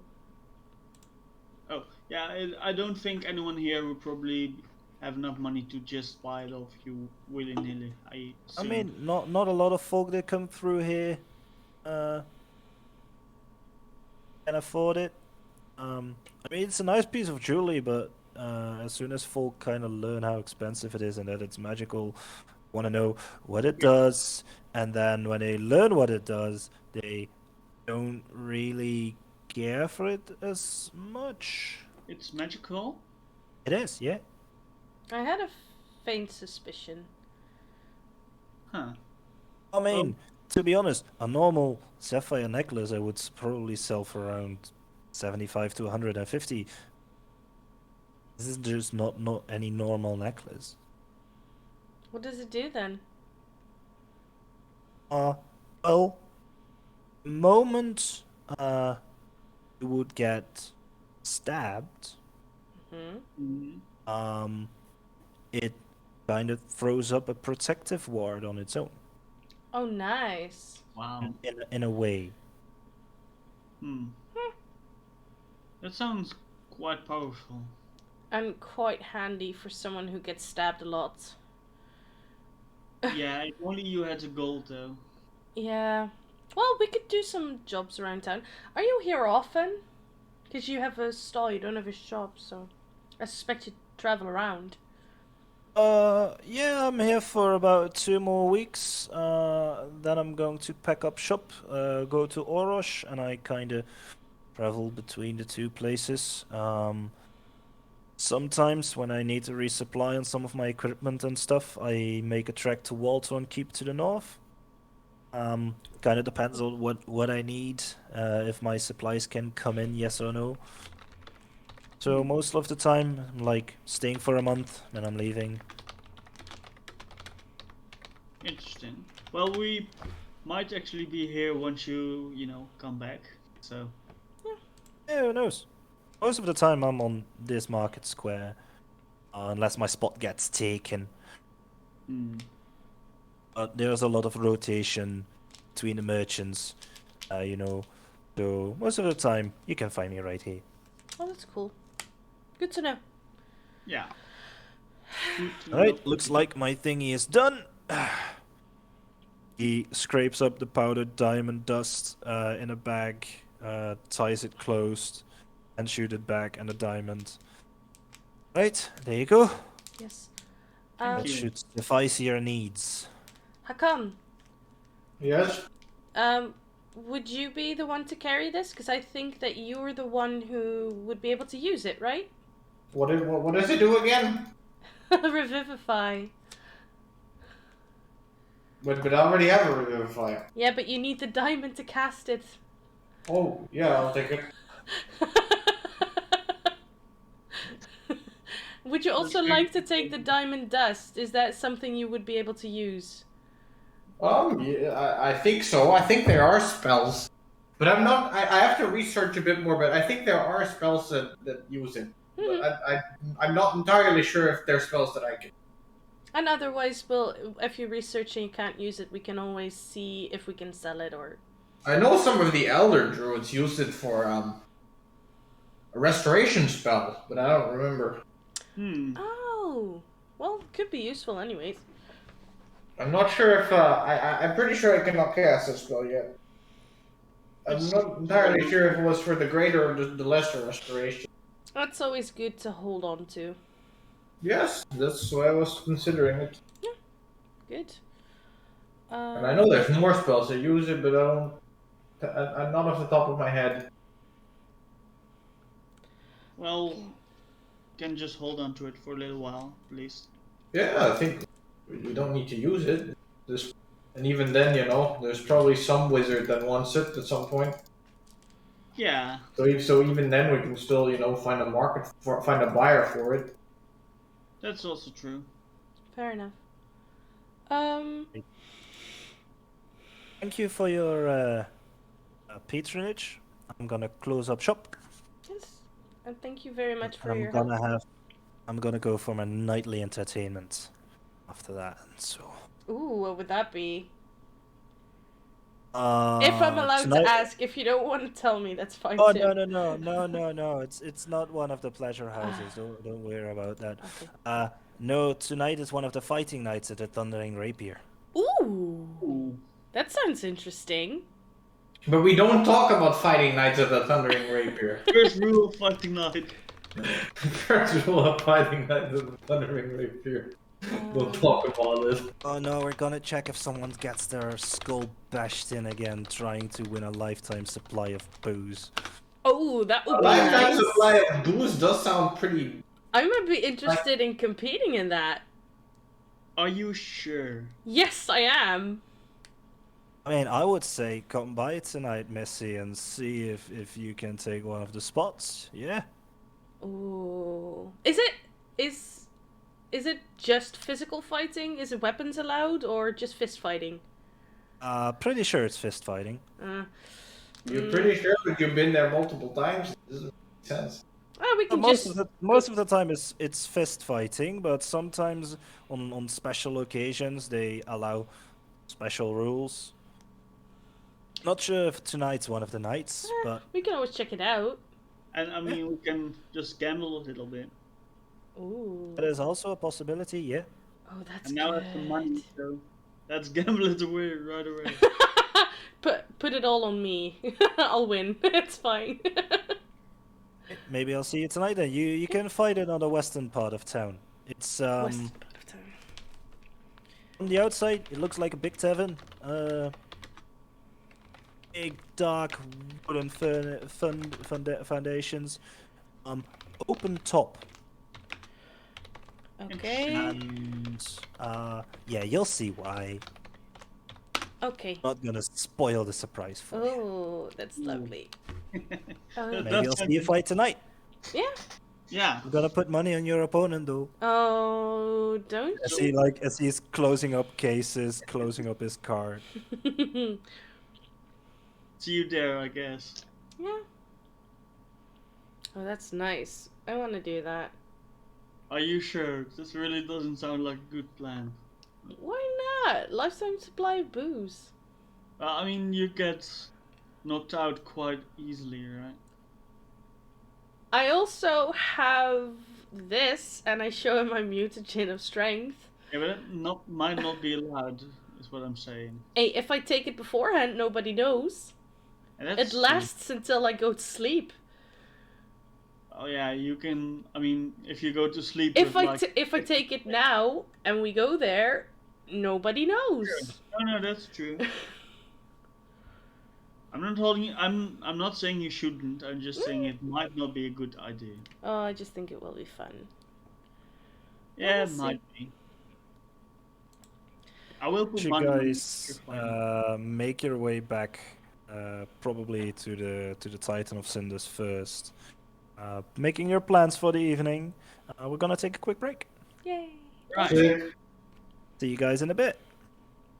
See ya. Yeah.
All right, welcome back, everyone.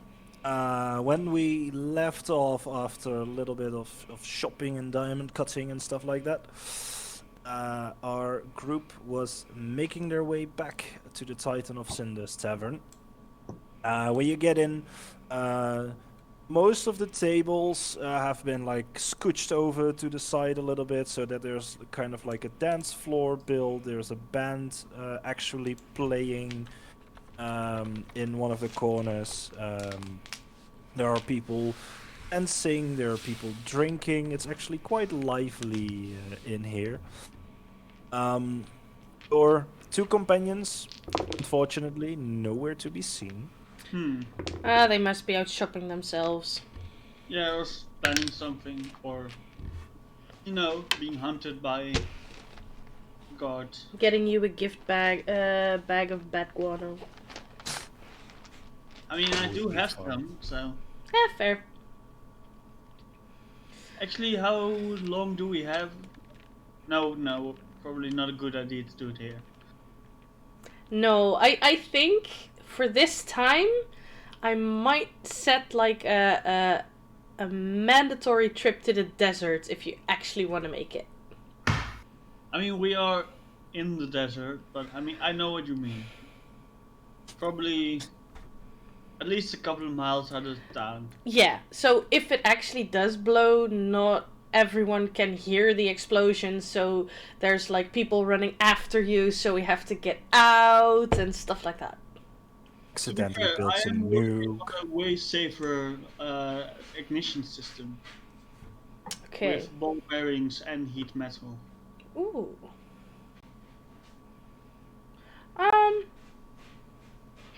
Yeah, but what else are we gonna do? Because I mean, I'm ready to go gamble and yeah, fair. watch Oh, Zil kick some ass. what I was talking about, by the way, in the store, because he said that we need to like drop a name or something if we're at the tower. Mm-hmm. We know one of the house's leader's brother. Right. Oh, I could have used that to get in. No, wait, that's the other. That's the other house. That's the dragon house. Or our lovely friend, the merchant, but I don't know how much influence he has.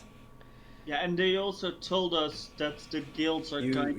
You do remember that the brass whirling that he had was intended for someone at the tower. Oh, right. That is something that you probably would remember. Yeah. Yeah. I will put that in there.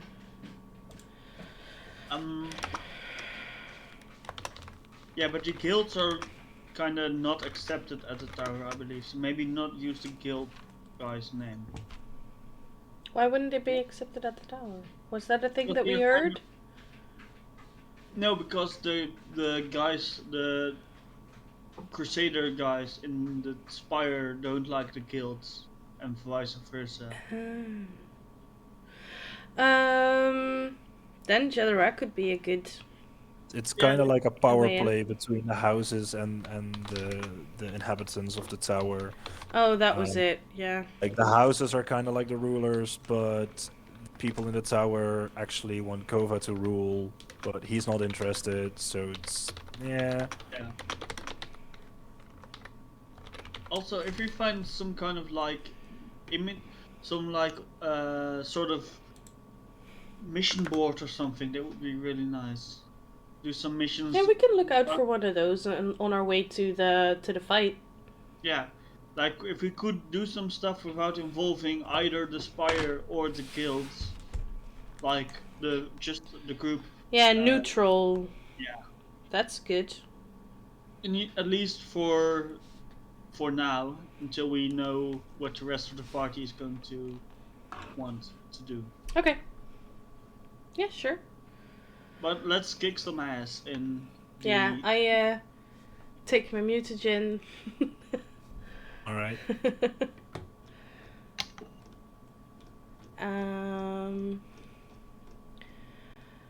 Let me see. So it's just a +3.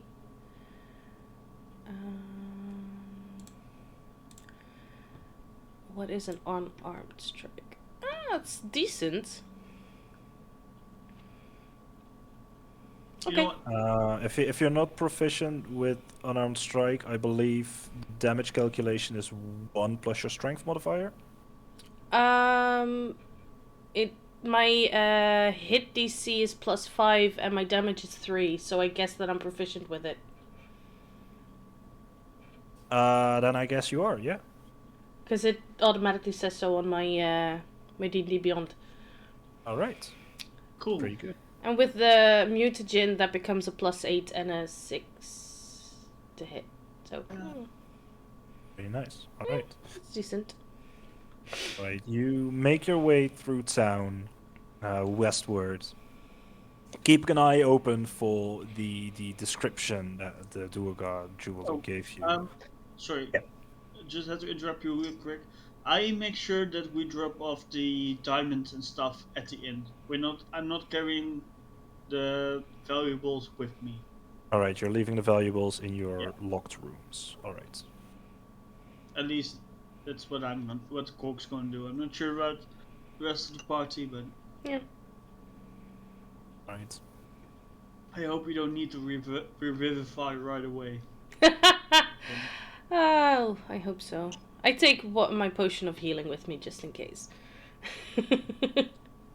Fair. Making your way through town, sun has pretty much set by this point. Lights are coming on in the buildings. There are guards or militia, more you can call them better probably. Walking through town, lighting the torches to light up the streets, and you make your way to the Thundering Rapier. And as you see it, as you're around one of the corners, it is a big. You can't actually really call it a tavern. It is a big wooden wall, probably about 10 feet high. There are windows in it, though. There are torches lighted. And it's at center on a square. And as you get closer to it and you find an entrance and you walk in, there is this immediately sound of cheering and booing coming your way. You see people smashing tankards on tables. There's a real rowdy bunch in here. And as you look around, there is it kind of has an amphitheater built to it. It's open air, there's no roof on this tavern wall. And the floor where are the tables and stuff are seated, where people are sitting, eating, drinking, is built in a circle around a fighting pit that is built on slopes, with downward slopes with stairs like going down to a fighting pit, like probably about 10-15 feet lower than where the people are drinking.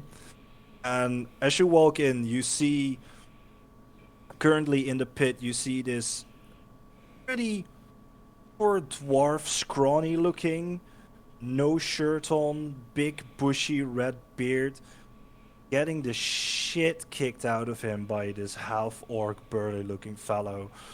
Just bare knuckles. As you look, he gets like hit square in the temple, goes down. People are cheering. You see some bookies running around like collecting coins.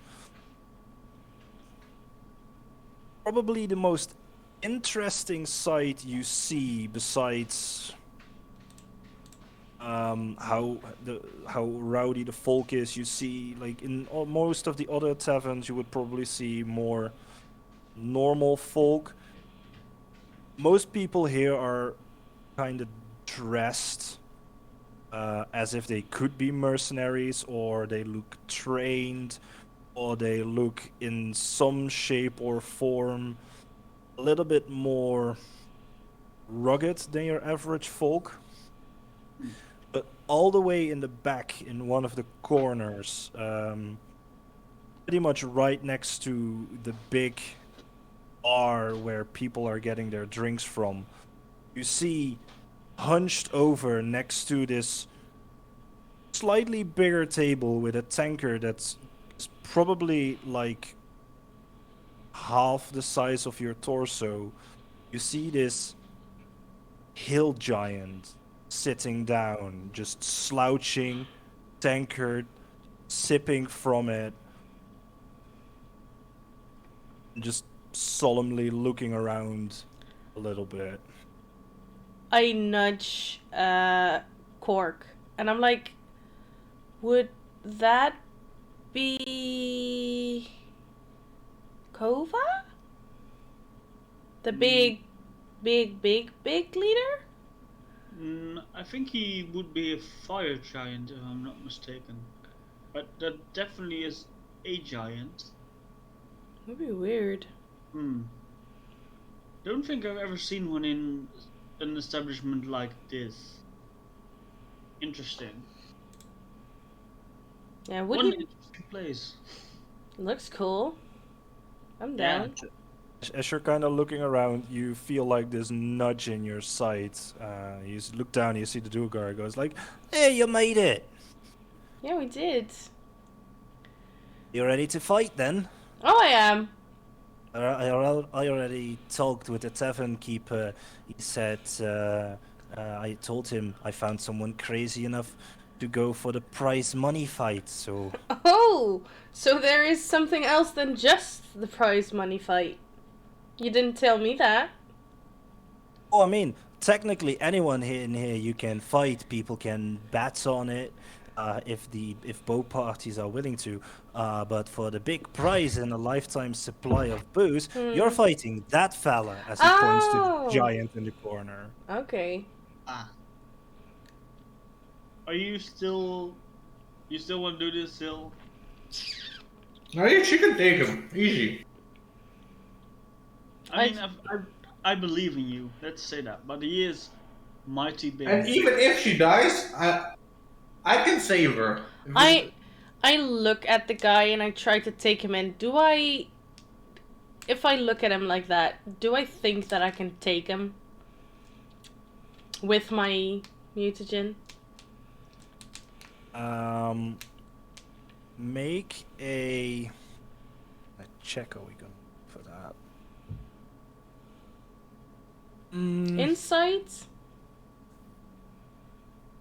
Yeah, let's do insight. That's probably. Oh, well, that's not too good, which might be bad for me. 11! 11. All right. Looking at him, seeing him slouched over, you don't really get a good feel of his posture. It's a tough fight, but you might be able to pull through. Okay. I mean, you're also like doped up, so. Shh. It's not dope.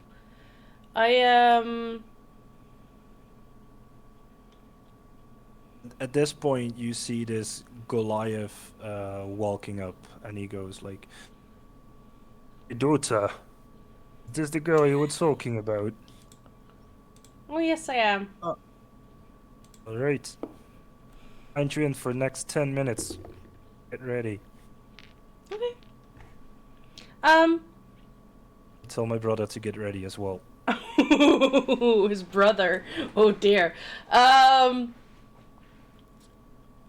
Like this Just- tavern keeper, you look at him. He is a little bit hunched, but very muscular. He's only wearing like these very short, very loose pants, and his gray skin. It's like his chest is almost completely covered in like these swirly. Repeating pattern tattoos, like all the way up to his shoulders, part way to his upper arms. Okay. Wish you good luck, though. As he walks to the hill giant in the back corner, like pats him on the elbow. You see him looking up. Like, you hear him snorting, like from all the way across the pit. He goes like. Oh dear. looks your way, lifts the tanker that's like the size of your torso, just chugs it. Well, I I hope you've got life insurance, Missy. She does. You see why I Oh, said I would be yeah. betting against you? Oh, it's fine. I look to Cork, and I say, right. "Is there any way you want to try and slip something in his drink?" Can try. I I was did. I was I for mean, the Cork. Cork, I got an idea. What's stopping us from betting on the guy and yeah, then I was thinking that, but I mean, They're I just do support. throwing the fight. Well, we'll see. I'll go take a that's look. perfectly legal, right? I hand Cork the one baggie of drugs back. Oh, hey, I didn't see you for a while, little friend. And put it back in my pocket.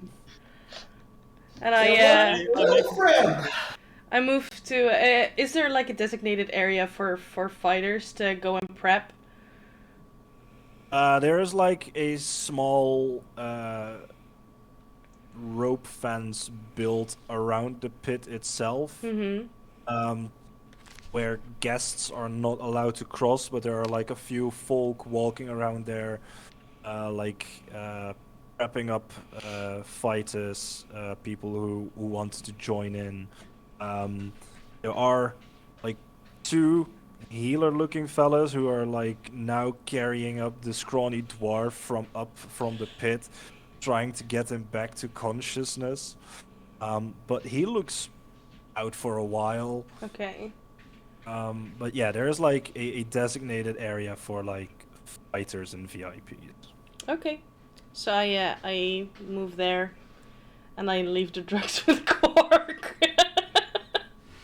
You move there, you see, you walk up to this bestial-looking fellow. He kind of has like, you've seen Tabaxi before, but this guy looks more dog-like. Mm-hmm. Very thick, black and white fur. Um, and he kind of has like this rasp and bark in his voice as he talks to you. All right, who may you be? I'm Zill. I'm here to do the prize fight. Oh, so you're the crazy nutter they brought in. Hey, All right. might as well try. Hey. I try to act very confident, but in my mind I'm screaming. Because I'm kind of like, okay, this dude didn't tell me that it would be the big fight of the evening. And I'm just hoping that Cork is able to do something. Let's see. Right. I'll introduce you. I'll give the bookies the 10 minutes they need to get the bets. Oh, sure. And after that, we'll see what you've got if you can last 30 seconds against him. Oh, is that all I have to do? Last 30 seconds? Yeah. Ah, okay, no, that's better than actually defeat him. I thought that would be the case. Last 30 seconds I can do. Right. Honey, I'll tell you one thing though. Mm-hmm. He's been doing this for a part of 3 years now. Mm-hmm. 2 folks have done it. Oh well. Third time's the charm. We are lucky number 3. All right. Listen up, everyone! As you see him do like a hand motion and his voice starts carrying through the entire tavern. I present to you Zilmoira. Entire tavern shushes for a moment. She will be our prize fighter tonight. In 10 minutes, she will step into our glorious ring. And she will fight Guido. As he points to the hill giant in the corner. If our lovely lady over here can last 30 seconds, against him. She will win. Prize purse of 250 gold pieces. Ooh. And she can drink for free in this establishment for the rest of her life. Bookies are walking around, put in your bets, and we will be fighting in 10 minutes. Until then, I give you EJ and Macron as two orcs who were like slumping around the corner are pushed forward into the pit, both with like these spiked clubs in their hand. I want to see blood on the sands tonight as the entire tavern starts cheering and you see like beer flying around as these two orcs just go ham at each other. Yeah. While this is going on, Yeah. I kind of want to walk up to the guy. What guy? The giant. Excuse me. Okay. There are more people standing around his table. Like he's having this discussion with the barkeep, his brother, so to speak, about the fight coming up. Do you speak giant by any chance? I might actually. I know like 12 No, that's a little. I do know a lot of languages. I actually speak giant. So I can curse at him during the fight. Oh, amazing. I do not speak giant. Right, then you have no idea what they're saying to each other. Yeah. But yeah, what do you wish to do? There are like a few other. There's a tiefling sitting there. There is a dwarf and a human who are like joined at their table. They're having like this discussion amongst themselves. One of them goes like, I mean, she does look tough, yeah, but 30 seconds, that's a big ask. I'm putting my money on our big friend here. And the tiefling goes, you know what, I'm feeling adventurous tonight. I'm betting on the girl. I'm gonna bet on the girl.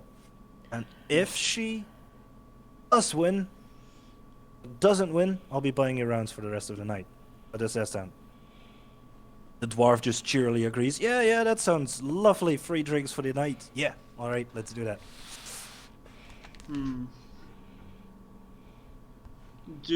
What kind of like is there like a waiter bringing them drinks or question there? They have like drinks in front of them at the moment. But yeah, there are waiters and bookies like running around. Like you hear like as they pass, you see the tiefling like, oh, come here, fella.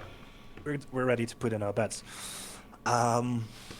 You hear the tiefling like, all right, let's do 500 on the girl. Holy shit! You're insane. You want to lose 500 gold pieces tonight and give us free drink? All right, yeah, sure, I'll match that. As both the human and the dwarf put down the coin purses. The bookie makes some notes in his book. Can I send a waiter by to send you any more drinks? Yeah, all right. As he points to the bar. I actually kind of like as he says like, can I get any more drinks? I kind of like step up and I go, well, actually. Oh yeah, you want to make a bet too? Yeah. So he, like, gets a quill out again.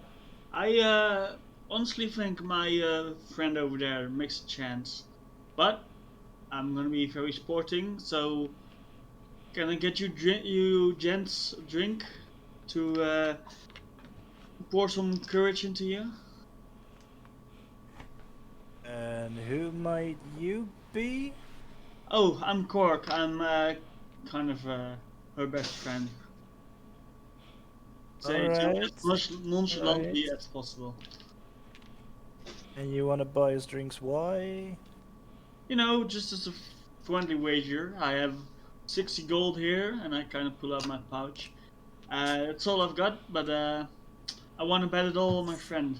And 60 gold, he says. Alright. to be fair, I want to at least share a drink with the people I'm who owe me money, and I kind of laugh. As the dwarf, he speaks up. He says,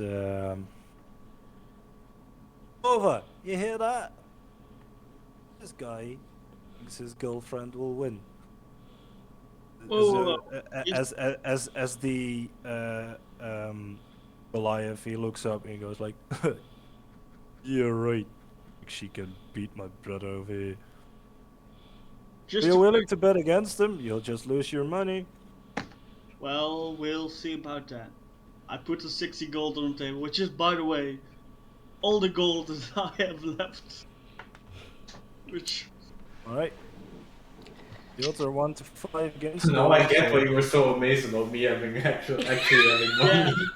And just to clarify, I've gained like 50 gold in the last with the diamonds, so I had like 20 gold for most of the travels. Amazing. Right. I'll write you down. 60 gold. What's the name? Cork is my name. All right. Cork is the name. Odds are 1 to 5. If you manages to last 30 seconds, you're getting 300 gold pieces from me, buddy. Sounds like a decent deal. All right. As he scoops up the coins, put it in one of his pouches, and he has like 6 or 7 pouches just filled to the brim with coins hanging around him. This prize fight is bringing up a lot of revenue. All right, and of course, for every bet, 5% goes to the tavern who is organizing the fights. All right, let's see if you're lucky in 10 minutes. Yeah, 'Cause at that point, behind you, you hear this sickening crunch as the orc DJ, he like flat out went to the ground and his skull just got smashed in. Ah, Entire tavern just cheers up. It's like very quiet for a moment as it kind of sinks in what just happened. A lot of people just start cheering again, like, yeah, as the bookies start running around again, just handing out coin and stuff. Yeah, I wanna go to the bar and use the rest of my money to pay to buy like a small barrel of like wine or something, beer. You see this lovely young human girl standing behind the bar. Like, you want an entire barrel? It's to celebrate, yeah. Your own? I mean, if Just I can small- give you like a small Yeah, if it's small- cask, if that's all right. Let's do 10 gold pieces for the cask. Yeah, can you put it on tab? Are you planning on winning money tonight? Yeah, my friend over there is gonna beat his ass. She looks. Well, I hope your friend got 10 gold pieces after you lose your money tonight, love. She puts down the cask. Thank you. I'll find you. Oh yeah, no, I'm planning on paying. No worries. I'm kind of. Is there like anywhere like behind some pillars or something? I'm kind of out of sight for most people. Not really. It's really just a big open space. Ooh, actually, I want to put it in my mechanical general thing. Hmm? And like while it's like half open, I want to like walk it towards the table, but like as the general's like kind of obscuring my vision, I want to put some pedals in the Okay. thing with a sleight of hand check. Make a sleight of hand check. why am I now thinking that the beer is gonna be poured out of the mechanical gentleman like that the tab is at the front? No. One actually kind of, well, not that, just like a small crane in his chest or something. Okay, no, that's better. Chest is better. Yeah. Sleight of hand.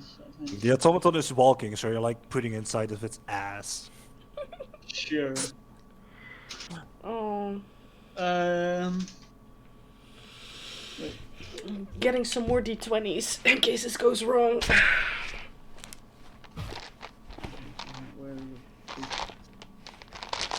Oh, I'm trained. That's good. 14. Alright. You put the petals in the cask of mulled wine. No one is really reacting to it. Cool. Like all of the people are just mainly focused on the pit. As the hound folk is like kind of cheering up. All right, folks, just a couple more minutes and we get more blood on the sands. Who's excited for the prize fight tonight? The entire I'm town like just goes. moderately excited, really. What did you say, Akan? I'm like moderately excited. I just say. I close the hatch, I walk up to the table, and I start using the crane to pour out like cups of wine. And I'm also like very much like showy, like, ooh, look at this. Very cool. You want to try and drug this entire table of the 3 guys and the giant.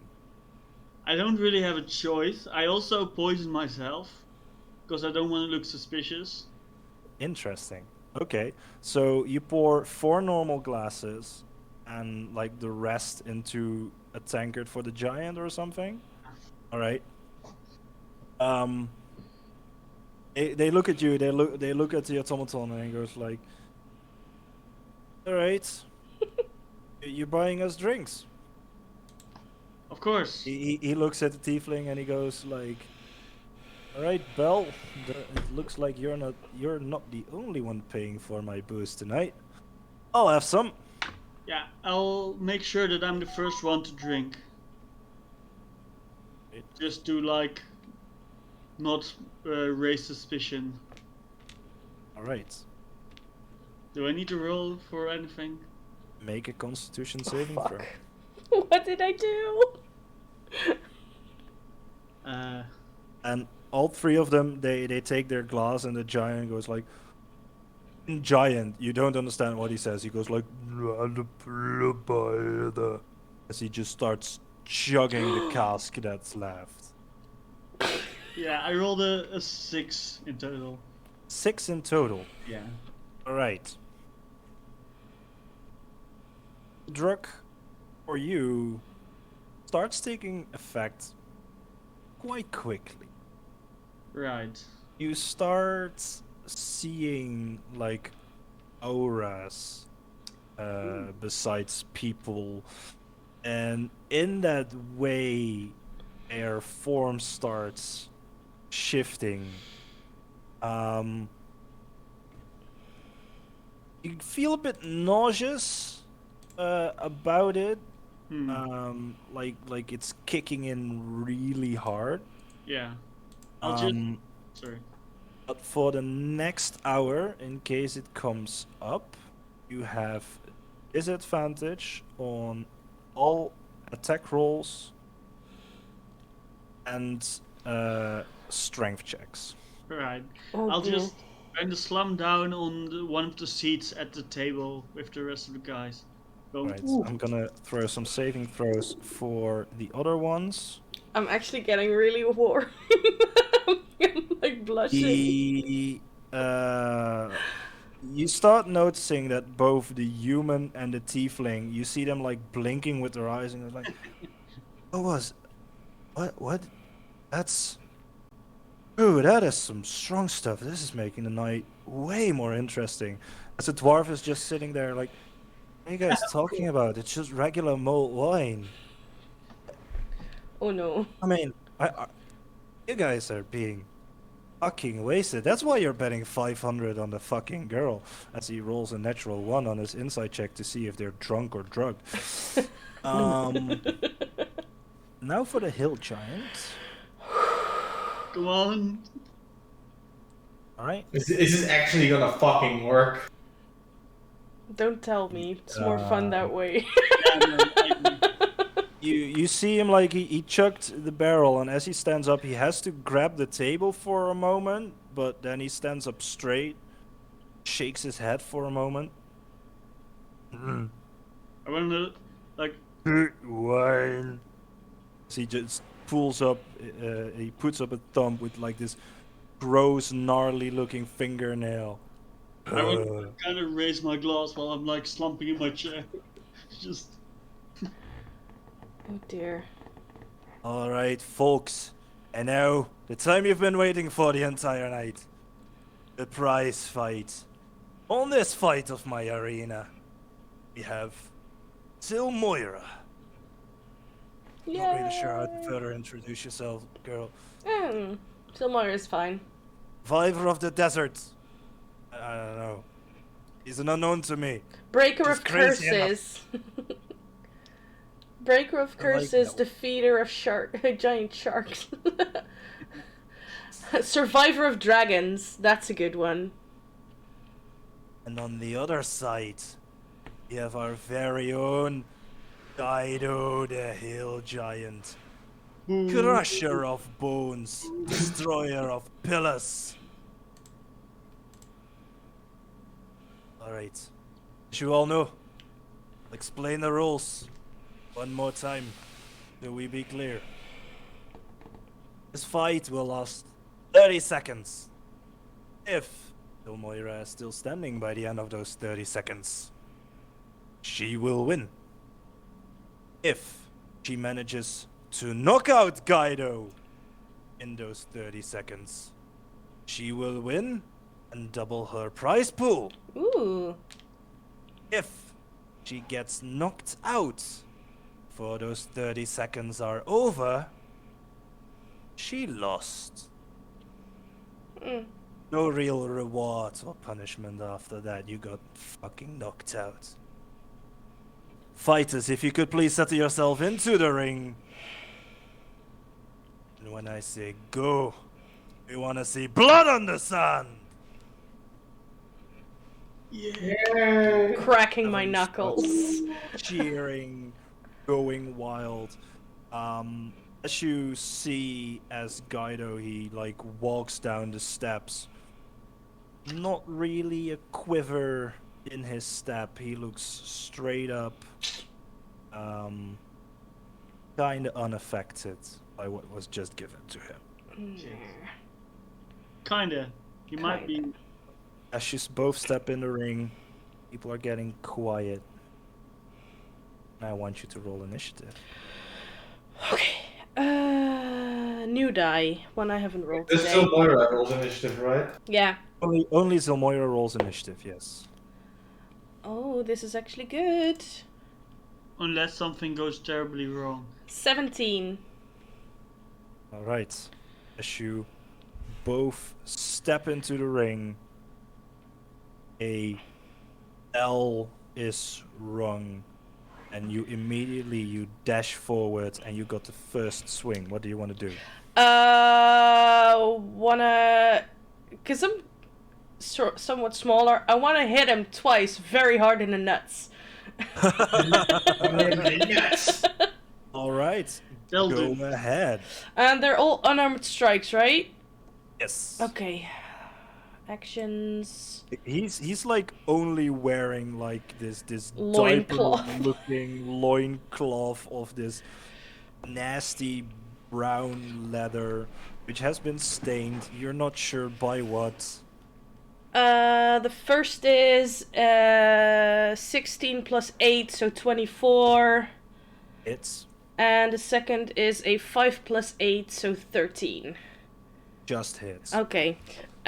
So that's 12 damage, because I have a 6 damage for an unarmed strike. Alright. And then I wanna...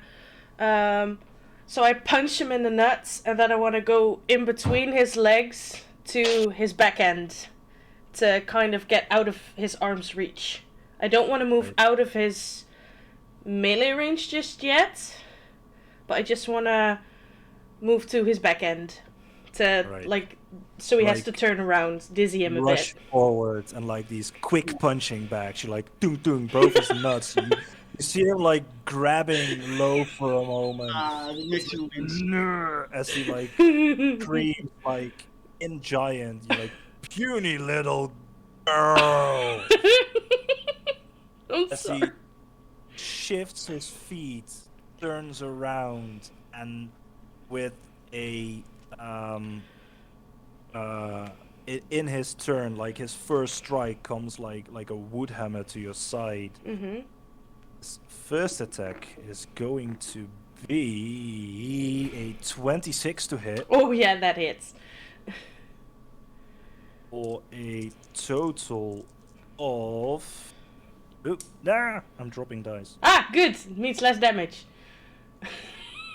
Let's see, for a total of 12 damage. Okay. And a second strike. That's a 27 to hit. Yeah, that also hits. Fuck. Yeah. This isn't going well. All my money Oh. is going just. Another It's fine. 10 damage. I mean, you really didn't have that much money to begin with, so. Like Yeah. this first, like this forearm, which is gigantic, just smashes you in the side. You almost already feel like a rib cracking and bruising. Mm. Second one, he just pulls it back and just squares you right in the chest. Okay. Not fair below the belt. Nothing was said about being fair, and I It's the first 6 seconds. You're back up. yeah, I know. It's 5 rounds. I'm never gonna make this. My money's just going to disappear. Yeah. Alright. Those were some very fucking great rolls, by the way. Yeah, I know. I'm gonna hit him twice more. I'm gonna go like for the kneecap to try and see if I can topple him over. Alright. So for one leg, I'm gonna do 2 hits on it. Those are 2 19s plus 8 is 2 27s. Both hit. Yeah. So that's another 12 damage on his knees. Right.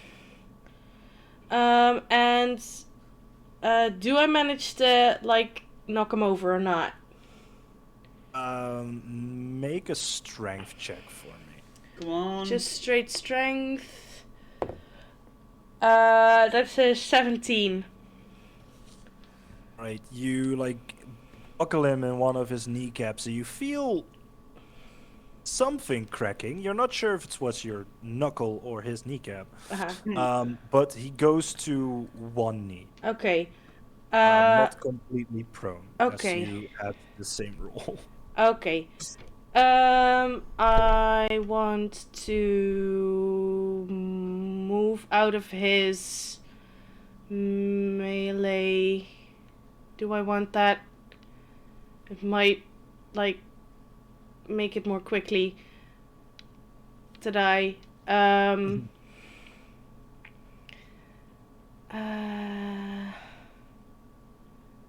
Yeah, I do want to do that. I want to try and move out of his melee, trying to get as far away as possible to see if I can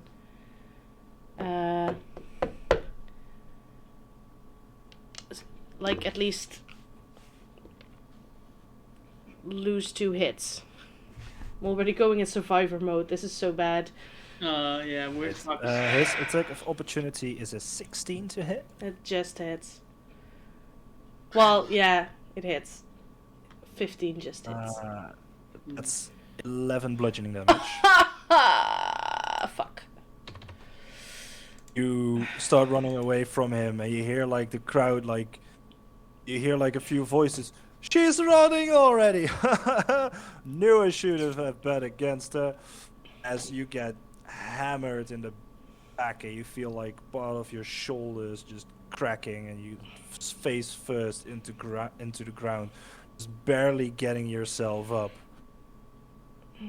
Guido just starts clapping his hands, cheering up the crowd, walks up to you and just puts his face down and just does that with his finger.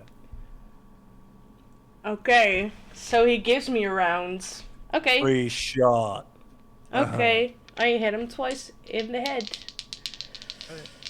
I want to go right for the temple. Okay. How Could I? No, I'm not sure, but could you use magic like with your melee attacks? By any chance? No, I don't have. I could do a bloating agony on him, but that's no. I mean, why not? That's throwing the match. Maybe. That- Because I have to do something to do that. I am gonna hit him twice in the Oh yeah. in the same temple to see if I can get his to see if the thing had some effect on him. I have an 12, so that's a dirty 20 and a 16. Both hit. Buff! Both in his temple. All right. You see him like fluster for a moment. All right. Starts clapping his hands again, cheering on the public. Fuck. Now I'm And gonna in, die. Like broken comment, he goes. Blood on the sands as he brings his Yeah. fist out. for a I'm dead. strike. I'm dead. I'm dead! Ah, Yeah, that's a 25 to hit. Yeah. Jesus. Well, If he- for The- 7 damage. yeah, I had 6 left. Okay, like Ooh. on the final hit, he likes. You try to get out of the way so he doesn't immediately crush your skull, but he like just barely misses. Like you feel your ear flicking as the entirety of the weight of his arm just crushes your collarbone and your shoulder. You feel this like enormous shoot of pain going through your entire upper body as you fall to the ground, unconscious. Fuck. Quiet for a moment. As he starts lifting up his arm again, you hear like a voice calling out. Well, you don't hear it, but a voice calls out in Giant. You see him like look up to the public, to the top for a moment, and you see the barkeep, the Goliath, standing there and just screaming at him, making hand motions. Instead of like punching you further into the sands, he just drops his arm. Just clambers back up to the stands, sits next to the table, where a new tankard has already been put down, and he just starts chugging it. Fuck. well, You are got back up from the pit. You get. Oh, that's fairly decent. You get 8 hit points back from the healer that is there. Yay. You're brought back from consciousness as the Hound Folk is going. And we've had 18 seconds, almost a new record for 3rd place. Unfortunately, our tonight's contender couldn't make it as well, which makes Guido. Can't really do the math anymore. He's been undefeated for a while now, folks. Make sure you get your prize money from the bookies. And we'll bring up the next fight in half an hour. Wish you good night, folks. yeah, I kind of moved to the pit and like help her up. Well, I tried. I thought I had him. That's pretty potent though, so. He is big. I managed. Well, he gave me a free round. I was like, I managed to. 4 Maybe hits was all it took. Maybe we should let Quake do some of the work. Yeah. Might be. If I had my axe, I'd had him. Yeah. They're Yeah. kind of like talking. The Goliath comes walking up and he goes like, "Well, I tell you what, you've got some pretty big balls on you, Missy. Not a lot of folk knowing what they're up against would actually try it, but To be fair, she didn't know what she was up to, so. Yeah, fair. She still had giant balls. though. interesting. All right, but because I'm a nice man, tonight your drinks are for free. Ah, that's lovely. Thank you That's very a much. compensation for your loss. It's very respectable. I like the cut of your jib. I say And before. if you're ever willing to try again, Maybe in a little while. I need be my guest. to gear up some more. The emerald would be quite nice here. It was a good fight. Never actually seen Guido give a free shot out before, so I think he appreciated me going for the nuts in the beginning. yeah, I don't think he did. I had to stop him from actually crushing you. So Oh wow. yeah, he was going for blood on the sands. Oh, I know. I just try to go for the weakness, if you know what I mean. I get what you mean, but not for no reason that he's only been defeated twice. So. Yeah, I know. Yeah. Tonight your drinks are on me. Nice. I'll wish you a good night. I'm going to take care of some of my friends. They look like they've had some bad wine. Ooh. Oh no. In a bit. Cheers. And like Cork is standing next to you, and as you look at him, like his pupils are completely dilated. Yeah. And Cork, through your vision, there are like Uzil Moiras now. You are very woozy, very nauseous. Probably gonna have a rough night after this. Maybe some drinks to wash it all down. Good idea. You are after the medics checked you up, make sure that like bones are back in the places that they should be. You are brought to one of the side tables, a little bit closer to the bar. And no one has been seated yet, except for some of the other fighters at some at other tables. Kind of a little bit like a VIP section. Drinks and a little bit of dried fruits are brought to your table, some nuts. And for the rest of the evening, there are a few more fights. No one is taking up Guido anymore. But there are a few more fights. No fights to the death like the orc fight that was, but there are some broken bones, some loose teeth. And as the night goes on, people are getting more drunk. Some people are leaving early because they've lost their money on a prize fight. Can You see, like the tiefling man has just gone out by this point, and he's being carried out by the dwarf and the human. Completely out of it, just rambling and drooling a little bit. Yeah, the drugs had a really bad effect on him. Oopsie. But as the night comes to a close and you make your way back to the Titan of Cinders, livelihood has come a little bit down.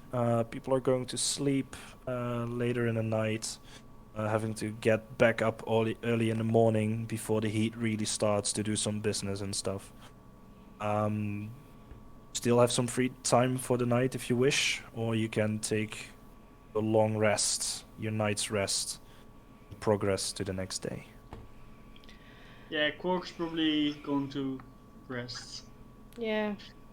Cork's high as fuck, probably. Yeah, you've been walking through town, and like at some point you even see like small bug critters just crawling on a wall, and even those have like these faint blue auras around them. Like, oh my god, that's really pretty. That's bruh. I kind of imagine Quark waking up and having like 4 pages of like ramblings in his like notebook next day. I ask Cork like, "Hey Cork, you did bet? Did you bet? Yeah. Or Khan, did you bet? No, of course not. I don't bet. Oh, did But I wouldn't bet against you, really. did you at least bet on the big man? No, I didn't bet on anybody. I lost everything again. By the What? way, who paid Cork's tab? I think I did. Because I felt bad that I made him do that. I don't pay this guy anything ever. Like, how much did you... 60 gold. It's all I had. 60 gold? Now it's all gone. Okay, I But made... at least I have my bad guano. Ah, fair. Wait, do I? And I reach like in my pockets, like. Yeah, the bad guano is still there. Okay. I also give Cork 30 gold. Like half of what he lost. Wait. I don't give him all, Yeah. but... Gork refuses. Like, no. I lost the money fair and square. Okay, well, you won't remember tomorrow anyways, so... At least I think. So I, at night, if he's asleep, I try to slide it in his coin purse. You reverse pickpocket. Yes. Make a stealth check. Oh dear. With advantage, because he's high as fuck? Like, if he's sleeping in his room, his passive perception at this point is probably like 5 or something like Okay. that. So yes? Oh, wait, Yeah. my automatron is also standing watch in my room. True. Yeah, okay, but he knows Silmoira, so would he really interfere? Especially if I put something in instead of take something out. Well, I mean, it could be poison as far as the robot knows. I don't put it in your mouth. There was... Wakes up randomly with 30 gold coins in his mouth. What? Stealth. That would be a 12. Right. You at night you sneak into his room. Because I feel The 30 bad. gold pieces in his coin purse. Automaton looks at you for a moment. Sees you like putting like this small coin purse in. Like, And then I move out of the room. Yeah. You all wake up the next morning. Quake and Akira, strangely enough, still missing. Huh. And if you ask Iggy about it, hasn't seen him come back at night yet, That's Sure. weird. weirdly enough. I think they're up to something. Also, my head is killing me for some reason. Yeah, like Zilmoira, you are bruised as fuck. Mm-hmm. Like the muscle aches are just terrible. Orc, you have like this clenched jaw. You've had barely any real rest, as like your dreams have been very lucid as well. Your head is pounding. You're kind of dehydrated.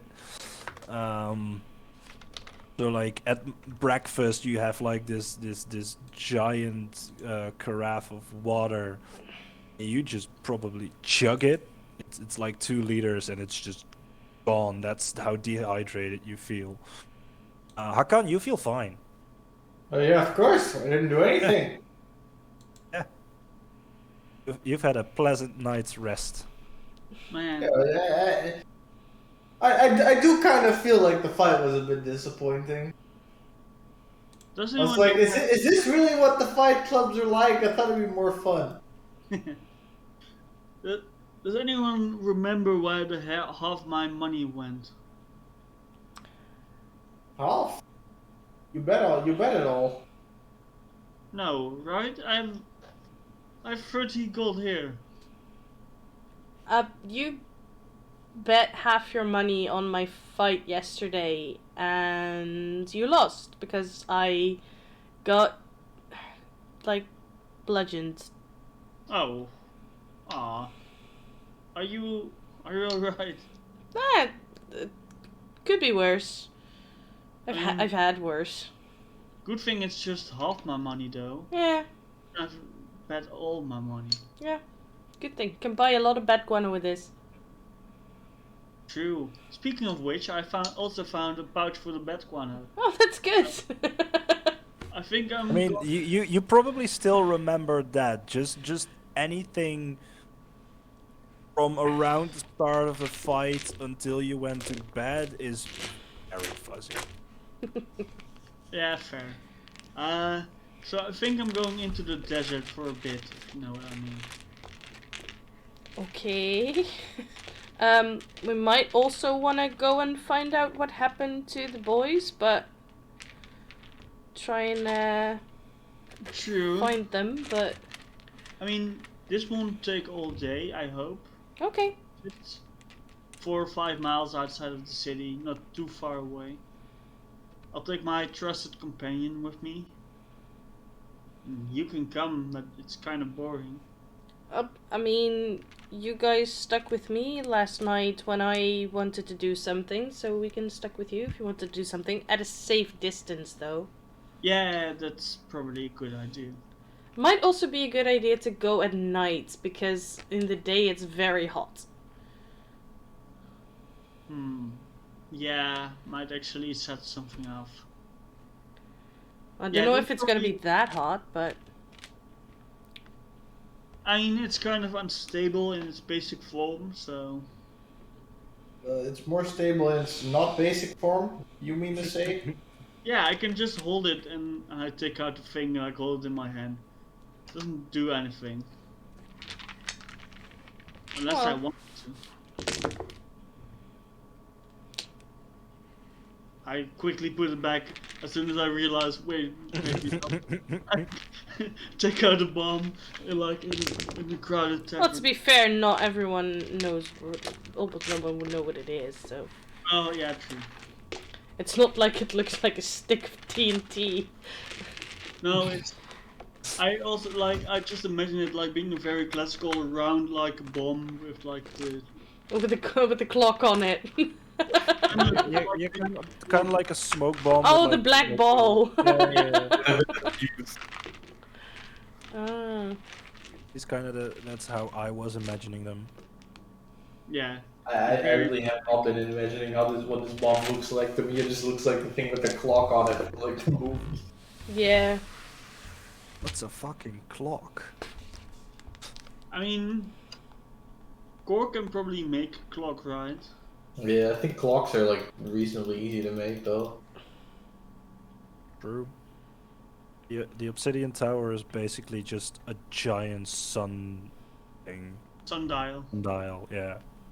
That's pretty cool. I mean, we can try to get into the wall, like the spire. Might be useful. Yeah. Well, we can take a trip to the desert.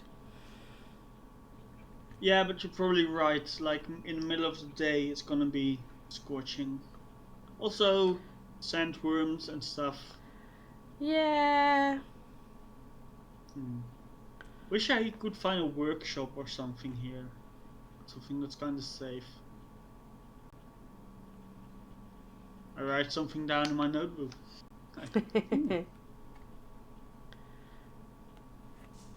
Okay.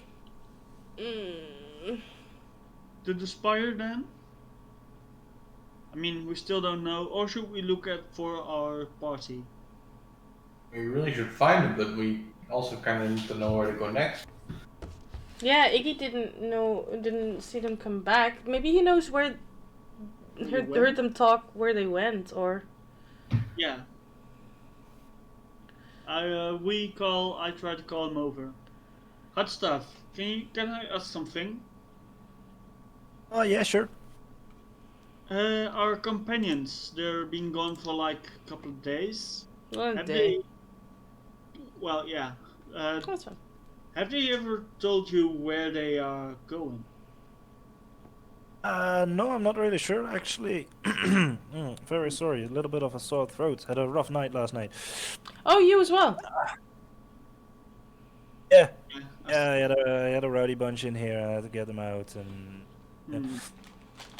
said if they wanted to see fighting, they should go to the Thundering Rapier. Oh, that's where we went. Oh, interesting. Did you fight? Yeah. I got squished. That's unfortunately. Well, at least you had a fun evening then, I hope. But yeah, I'm not really sure where your friends went. Last thing they told me they went looking for you. Um, yeah, they hadn't come back last night. Okay, and they didn't say where they would start looking? One of They the said they houses, or? went to set to the tower. They thought that might be the place most likely for your folks to wind up. Okay. Weirdly, that's the place we haven't gone. Yeah, Interesting. All right. we should go there then. Yeah. Maybe they've seen them there. Yeah, what's the closest entrance to the tower? Closest entrance to the tower. That's probably the market square you were yesterday with Okay. like the the big palace. And if you go around the big palace, there's like the entrance to the tower. Right. So how does it work? Is there like an entrance fee or?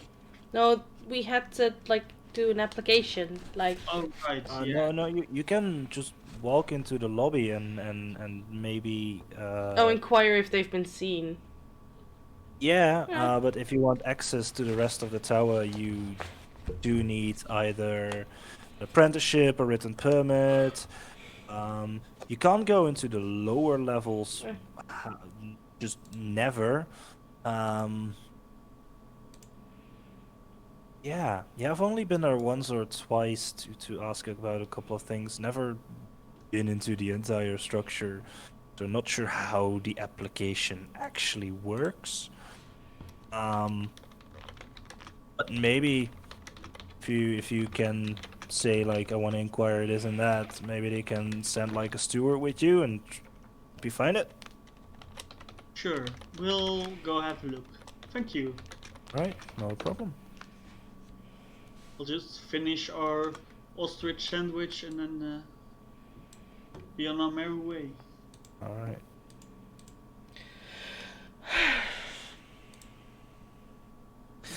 You start making your way through town again, and this early in the morning, streets are filled with people just trying to get like their day's groceries in and stuff like that. Before the sun gets too hot, really. And you start making your way back to the Tower Shadow Market Square, where you walk up to this big white marble palace with like the obsidian flames built around the pillars. You start walking around it, and but now that you're a little bit closer to it, the two statues that are like centered out front that looked pretty ornate, like white marble statues as well. But as you get closer, you see that these are uh, two like white painted uh, giants as well, like living creatures, Oh. Hmm. keeping perfectly still. In like this black obsidian armor as well, with like these giant glaives just resting on the ground. But you make your way past the palace through some of the bigger ways around it, and get to the base of the obsidian tower, where it is this giant hole carved out, showing the kind of lobby kind of area on the ground floor, where you see people bustling around in robes, carrying papers, stepping on like sigils that like start floating up to some of the upper floors. You Ooh. see staircases and stairways that go up from the sides and from the center as well, in like these spiraling ways. And as you walk in and you look up, you can see probably about 50 feet up, and you can see like these discs are floating around with people standing on them, making their way to these alcoves where they kind of get off, walk in, away from sight. It looks massively impressive. There are like scones and torches just all around with like these very eerie looking blue flames in them. Wow. And you see in the middle of the lobby there's this staircase that also winds down, where there are 4 sentries put up, standing guards. You see numerous desks where scribes are working on stuff, tallying visitors, writing out permits. You see sometimes a guy or girl, someone in like these bright purple, black trimmed robes take up like 2 or 3 visitors, bring them up to one of the sigils or one of the stairways, taking them up, chatting each other up like, what are you looking for? And it's really quite busy, actually. But you find one of the free desks to walk up to it. Oh. You see this young lizard folk guy with a few scars across his face, but besides that, he's wearing the same purple, black trimmed robes that you see in some of the other figures walking around him. And I he's like, yeah. I actually would have suggested to like split up for now and go like ask several kiosks. Okay.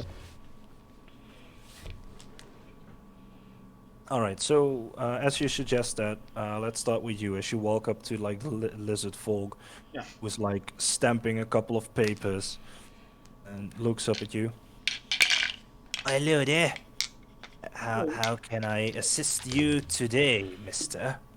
I'm kind of looking for my friends. They've last place they've seen was here, so was like about a day ago, and they have gone without a trace. So kind of curious if they've been here for almost a day. And who might your friends be? Quake and Hakan. One is a Genasi. Oh, you mean Akira. Sorry, Akira? Akira. Yeah, I'm still here, kid. Quake and Akira. One is a kind of the son of a pig, and the other is a Genasi, I believe it's called. An Eladrin. And Quake is an Eladrin. Right. Yeah, I can't say I have seen Eladrin, you call it? Yeah. And a guy that looks like a pig. a boar. The boar. And you're saying, alright, they should have come by yesterday, as he starts checking papers and stuff.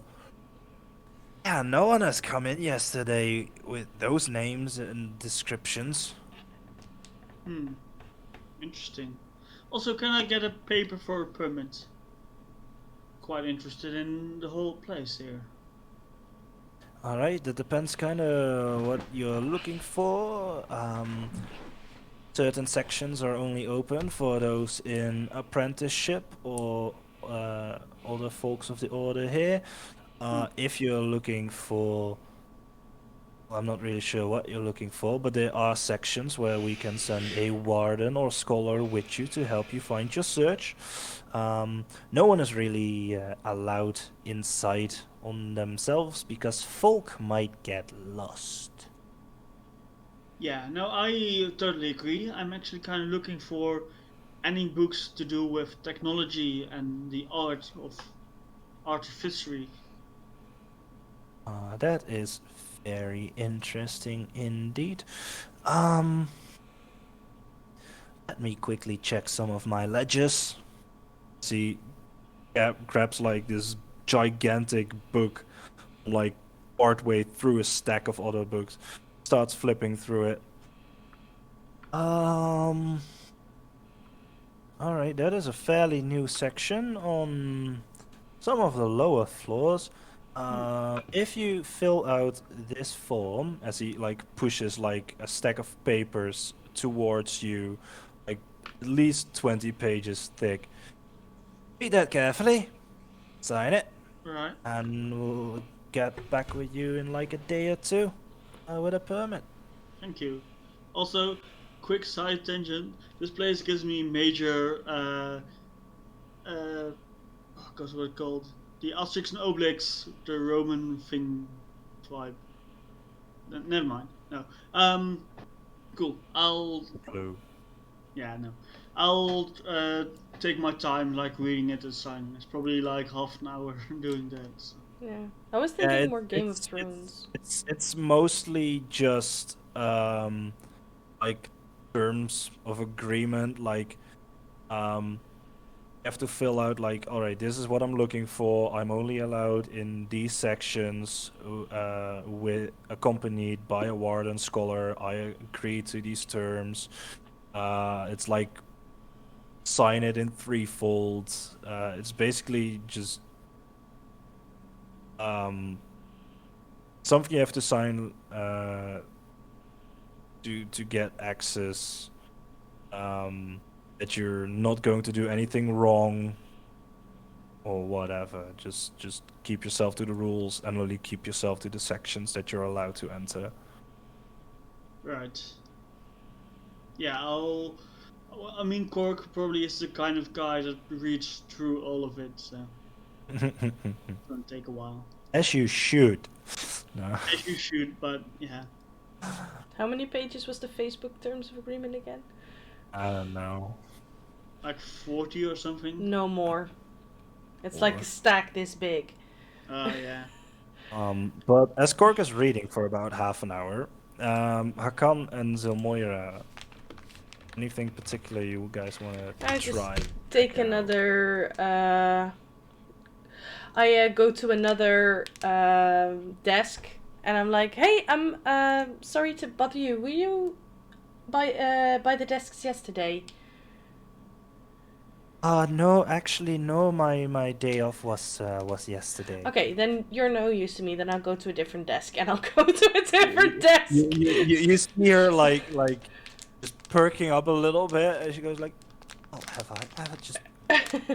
I'm searching for someone who was here yesterday, so I move on to the next.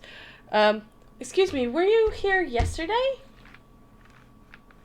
In the afternoon, evening? You walk up to this halfling fellow with like these half moon spectacles, just starting to pack up some of his papers, and goes like, yeah, I've been yesterday here, yeah." Okay, have you seen this guy? And I magic my how I look into Quick, because Ooh, yeah. he stands out a bit. Oh. I'm looking for Oh, this yeah. guy. He was supposed to be here yesterday, and I'm looking for him because he disappeared. I haven't seen that guy, but that is a very nifty trick, lady. Have you thought about an apprenticeship here? Maybe. I mean, I can. This is like an ability every one of my people can do. It's a Furbolg thing that you can do this. It's not like I have any other innate magic in me. I'm more of a. I craft my own. I mean, to be honest, we kind of study all kinds of things here. But if you're interested, I can fill up an application form for you. Maybe Wait, get you you can started either for an apprenticeship or at least some entry to some of our sections. Might be We're helpful. always looking for apprentices and students. The area that I'm most interested in is blood magic, because that is, and then for myself, so not using anyone else's. It's called Hemocraft. That is what I'm using mostly. And That is an interesting topic. Not normally sections we would open up to public eyes. well, I understand why. Because I could tell you how I achieved this. I mean, I have some information on it. I have some paperwork that I got from the people who afflicted me with this magic. Oh, that is very interesting. I can set you up with a scribe and maybe have you fill up some of his research work. Is it okay if I think about that for a bit? Because right now I'm actually kind of looking for my friend, which is more important to me at the moment. Yeah, sure, not a problem. Okay. And I, at the moment I'm still looking like Quake, and I'm like starting to walk around, and I'm like, hey, did anyone see this guy yesterday? Like anyone who saw me change into this guy. Anyone you're asking, you're kind of getting the same answers of them. Aw. Like, no, haven't seen him. I walk outside to the two were it giants that were standing in front? Yeah. Not in front of the tower. The two giants were in front of the palace. Okay. Oh. The temple palace marble structure. Can I go to them and ask them in giant if they saw my twin? Interesting. Just not explaining anything. I'm just saying I lost my twin. He was supposed to be around here yesterday. Did anyone see him? You walk up to like Cork is like still in the tower filling out his paperwork. You leave for a moment. Yeah. Walk up to the front of the palace to one of the giants. To be fair, I kind of like imagine there like being some montage music like while it's like. Benny Hill. Yeah. You see, like the giant turns his head towards you. He goes like, "Yeah, I have." When? Late last night. Where did he go? He's been missing. I haven't seen him in a day. I'm not really sure. He was with friends. Friends? How Like many? the guy with like tusks and stuff. Was that one of his friends? You speak giant? No, I don't actually. Alright, then you have no fucking clue what they're talking about. Okay. I just nod and I'm like,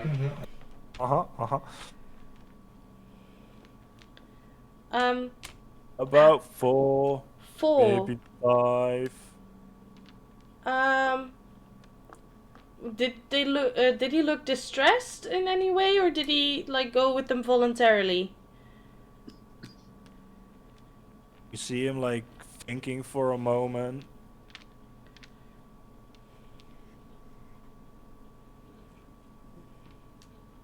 Willingly. Okay. He was not struggling. Okay.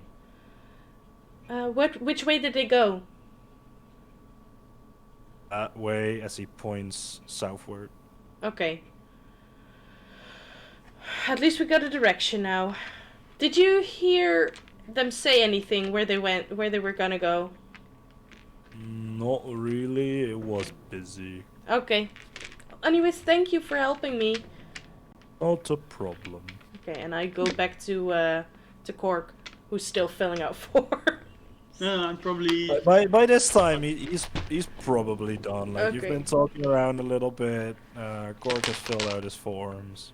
To be fair, Gork has like 20 intelligence, so probably very good at quickly filling forms. Yeah, probably. Yeah. like one thing he's actually good at. Hey,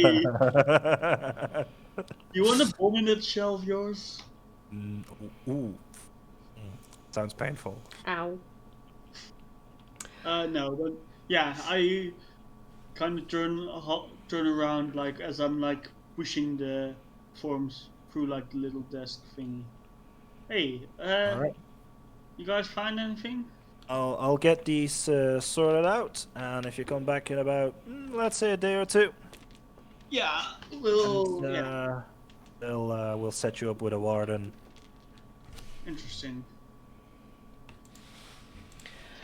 Thank you. I can turn and walk towards. He Gork. just starts filling out his own paperwork and stuff again, just ignoring you again.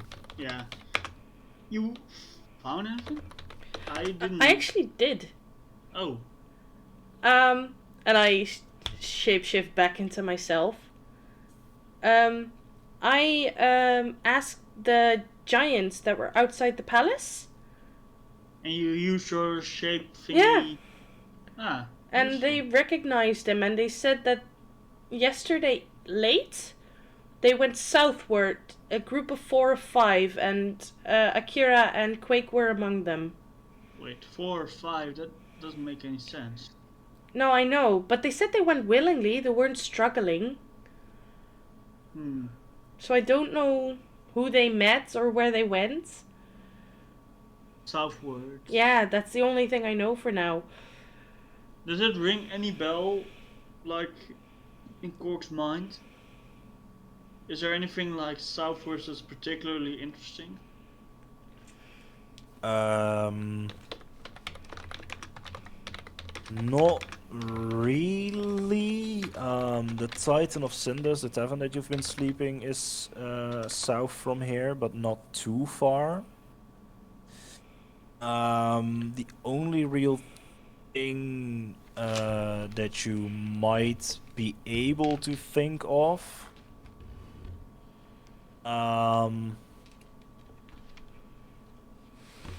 be like the guild house of the House of Dragons, as you've been like walking and talking, like asking for directions and stuff. You know that lies in the southern part of town as well. But besides those, I mean, you've only been here for a day, so there's not really much that starts ringing a bell from what lies where. No, yeah, that's fair. Maybe in the Dragon Guild's hall? That doesn't really make any sense. Why would they do that without our... I wouldn't say permission, but on their own. Seems like they're kind of scheming something, and I'm not sure what it is. I don't know. Maybe they got lured in with a promise of something? I don't know. Maybe. And just to clarify, I don't mean scheming against us. No. I mean I know. scheming in general. Yeah. I think we can trust them still, but... Well, was the ones with the dragons was the one that was against slavery, right? So it might have something... Yeah. We were doing stuff with that, so it might be to do with that. Yeah, but they probably... Yeah, well, we'll see. We should probably take a look. Right? Yeah. That's the only thing I can think of. Or you're going back into the desert, but that would be really, really stupid. Well, yeah, the So- desert's all around, so that could have been any direction, but... Yeah, no, that's true. Maybe someone tricked them into going into some like ruins or something. I don't know if they would go without us. Or maybe they were under some spell. Yeah, that could also, like, they're not being dragged, but that doesn't mean they're like consenting to go. Yeah. Be drunk or drugged or... Yeah, we know all about that. Hypnotized, you don't know. Bribed, maybe. Yeah. Yeah, that could also... Well, let's... I suggest going to the Dragon Guild Hall. Yeah. Maybe ask if they've seen it. I can't turn back into... Well, if we describe them, it might be easy. I just used the shape because it's easier and quicker to explain that I'm looking for my twin. That is to explain who I'm looking for. I can also just like conjure up an image on like an empty, like a unused scroll. Oh, that's cool. I just remembered that's something I can do as a... Very Well, nice. it's handy. Yeah. Right. You start making your way to the southern end of town, where the guild house for the House of Dragons is located.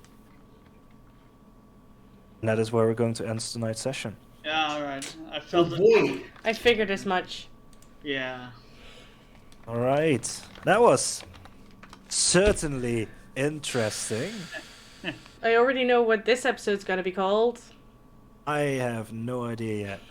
But before we go into any kind of stuff, I want to thank everyone who was with us tonight for watching and joining us. We hope you guys enjoyed it as much as we did. If you are watching this on YouTube, there are a whole bunch of links in the description of this video to all our socials. Make sure to subscribe, like Comment. the YouTube stuff. If you're with us on Twitch, make sure to follow us. We're going for affiliate, and we need 50 followers for that to start with. So help us out on that. It would be amazing if we could reach that. We've so far been like gaining 1 follower every episode. So if by the end of the year we could make it, that would already be way better than what we thought this would have been. So far it's been amazing. I've been enjoying it a lot. Yeah, and make sure to keep a check on our socials for hopefully upcoming events and stuff like that, because the lockdown is going away again. Who knows? We Yeah. hope. We hope. We hope. We hope. I want to play D&D. We played D&D for the last 3 hours. What I know, but I want to play more D&D. This is once every 2 weeks. I want to do it every week on every Thursday evening. I really miss the one shots. They're so much Yeah. fun. Right. I want to thank everyone for watching, and we'll see you next time. ya. Bye. Bye bye.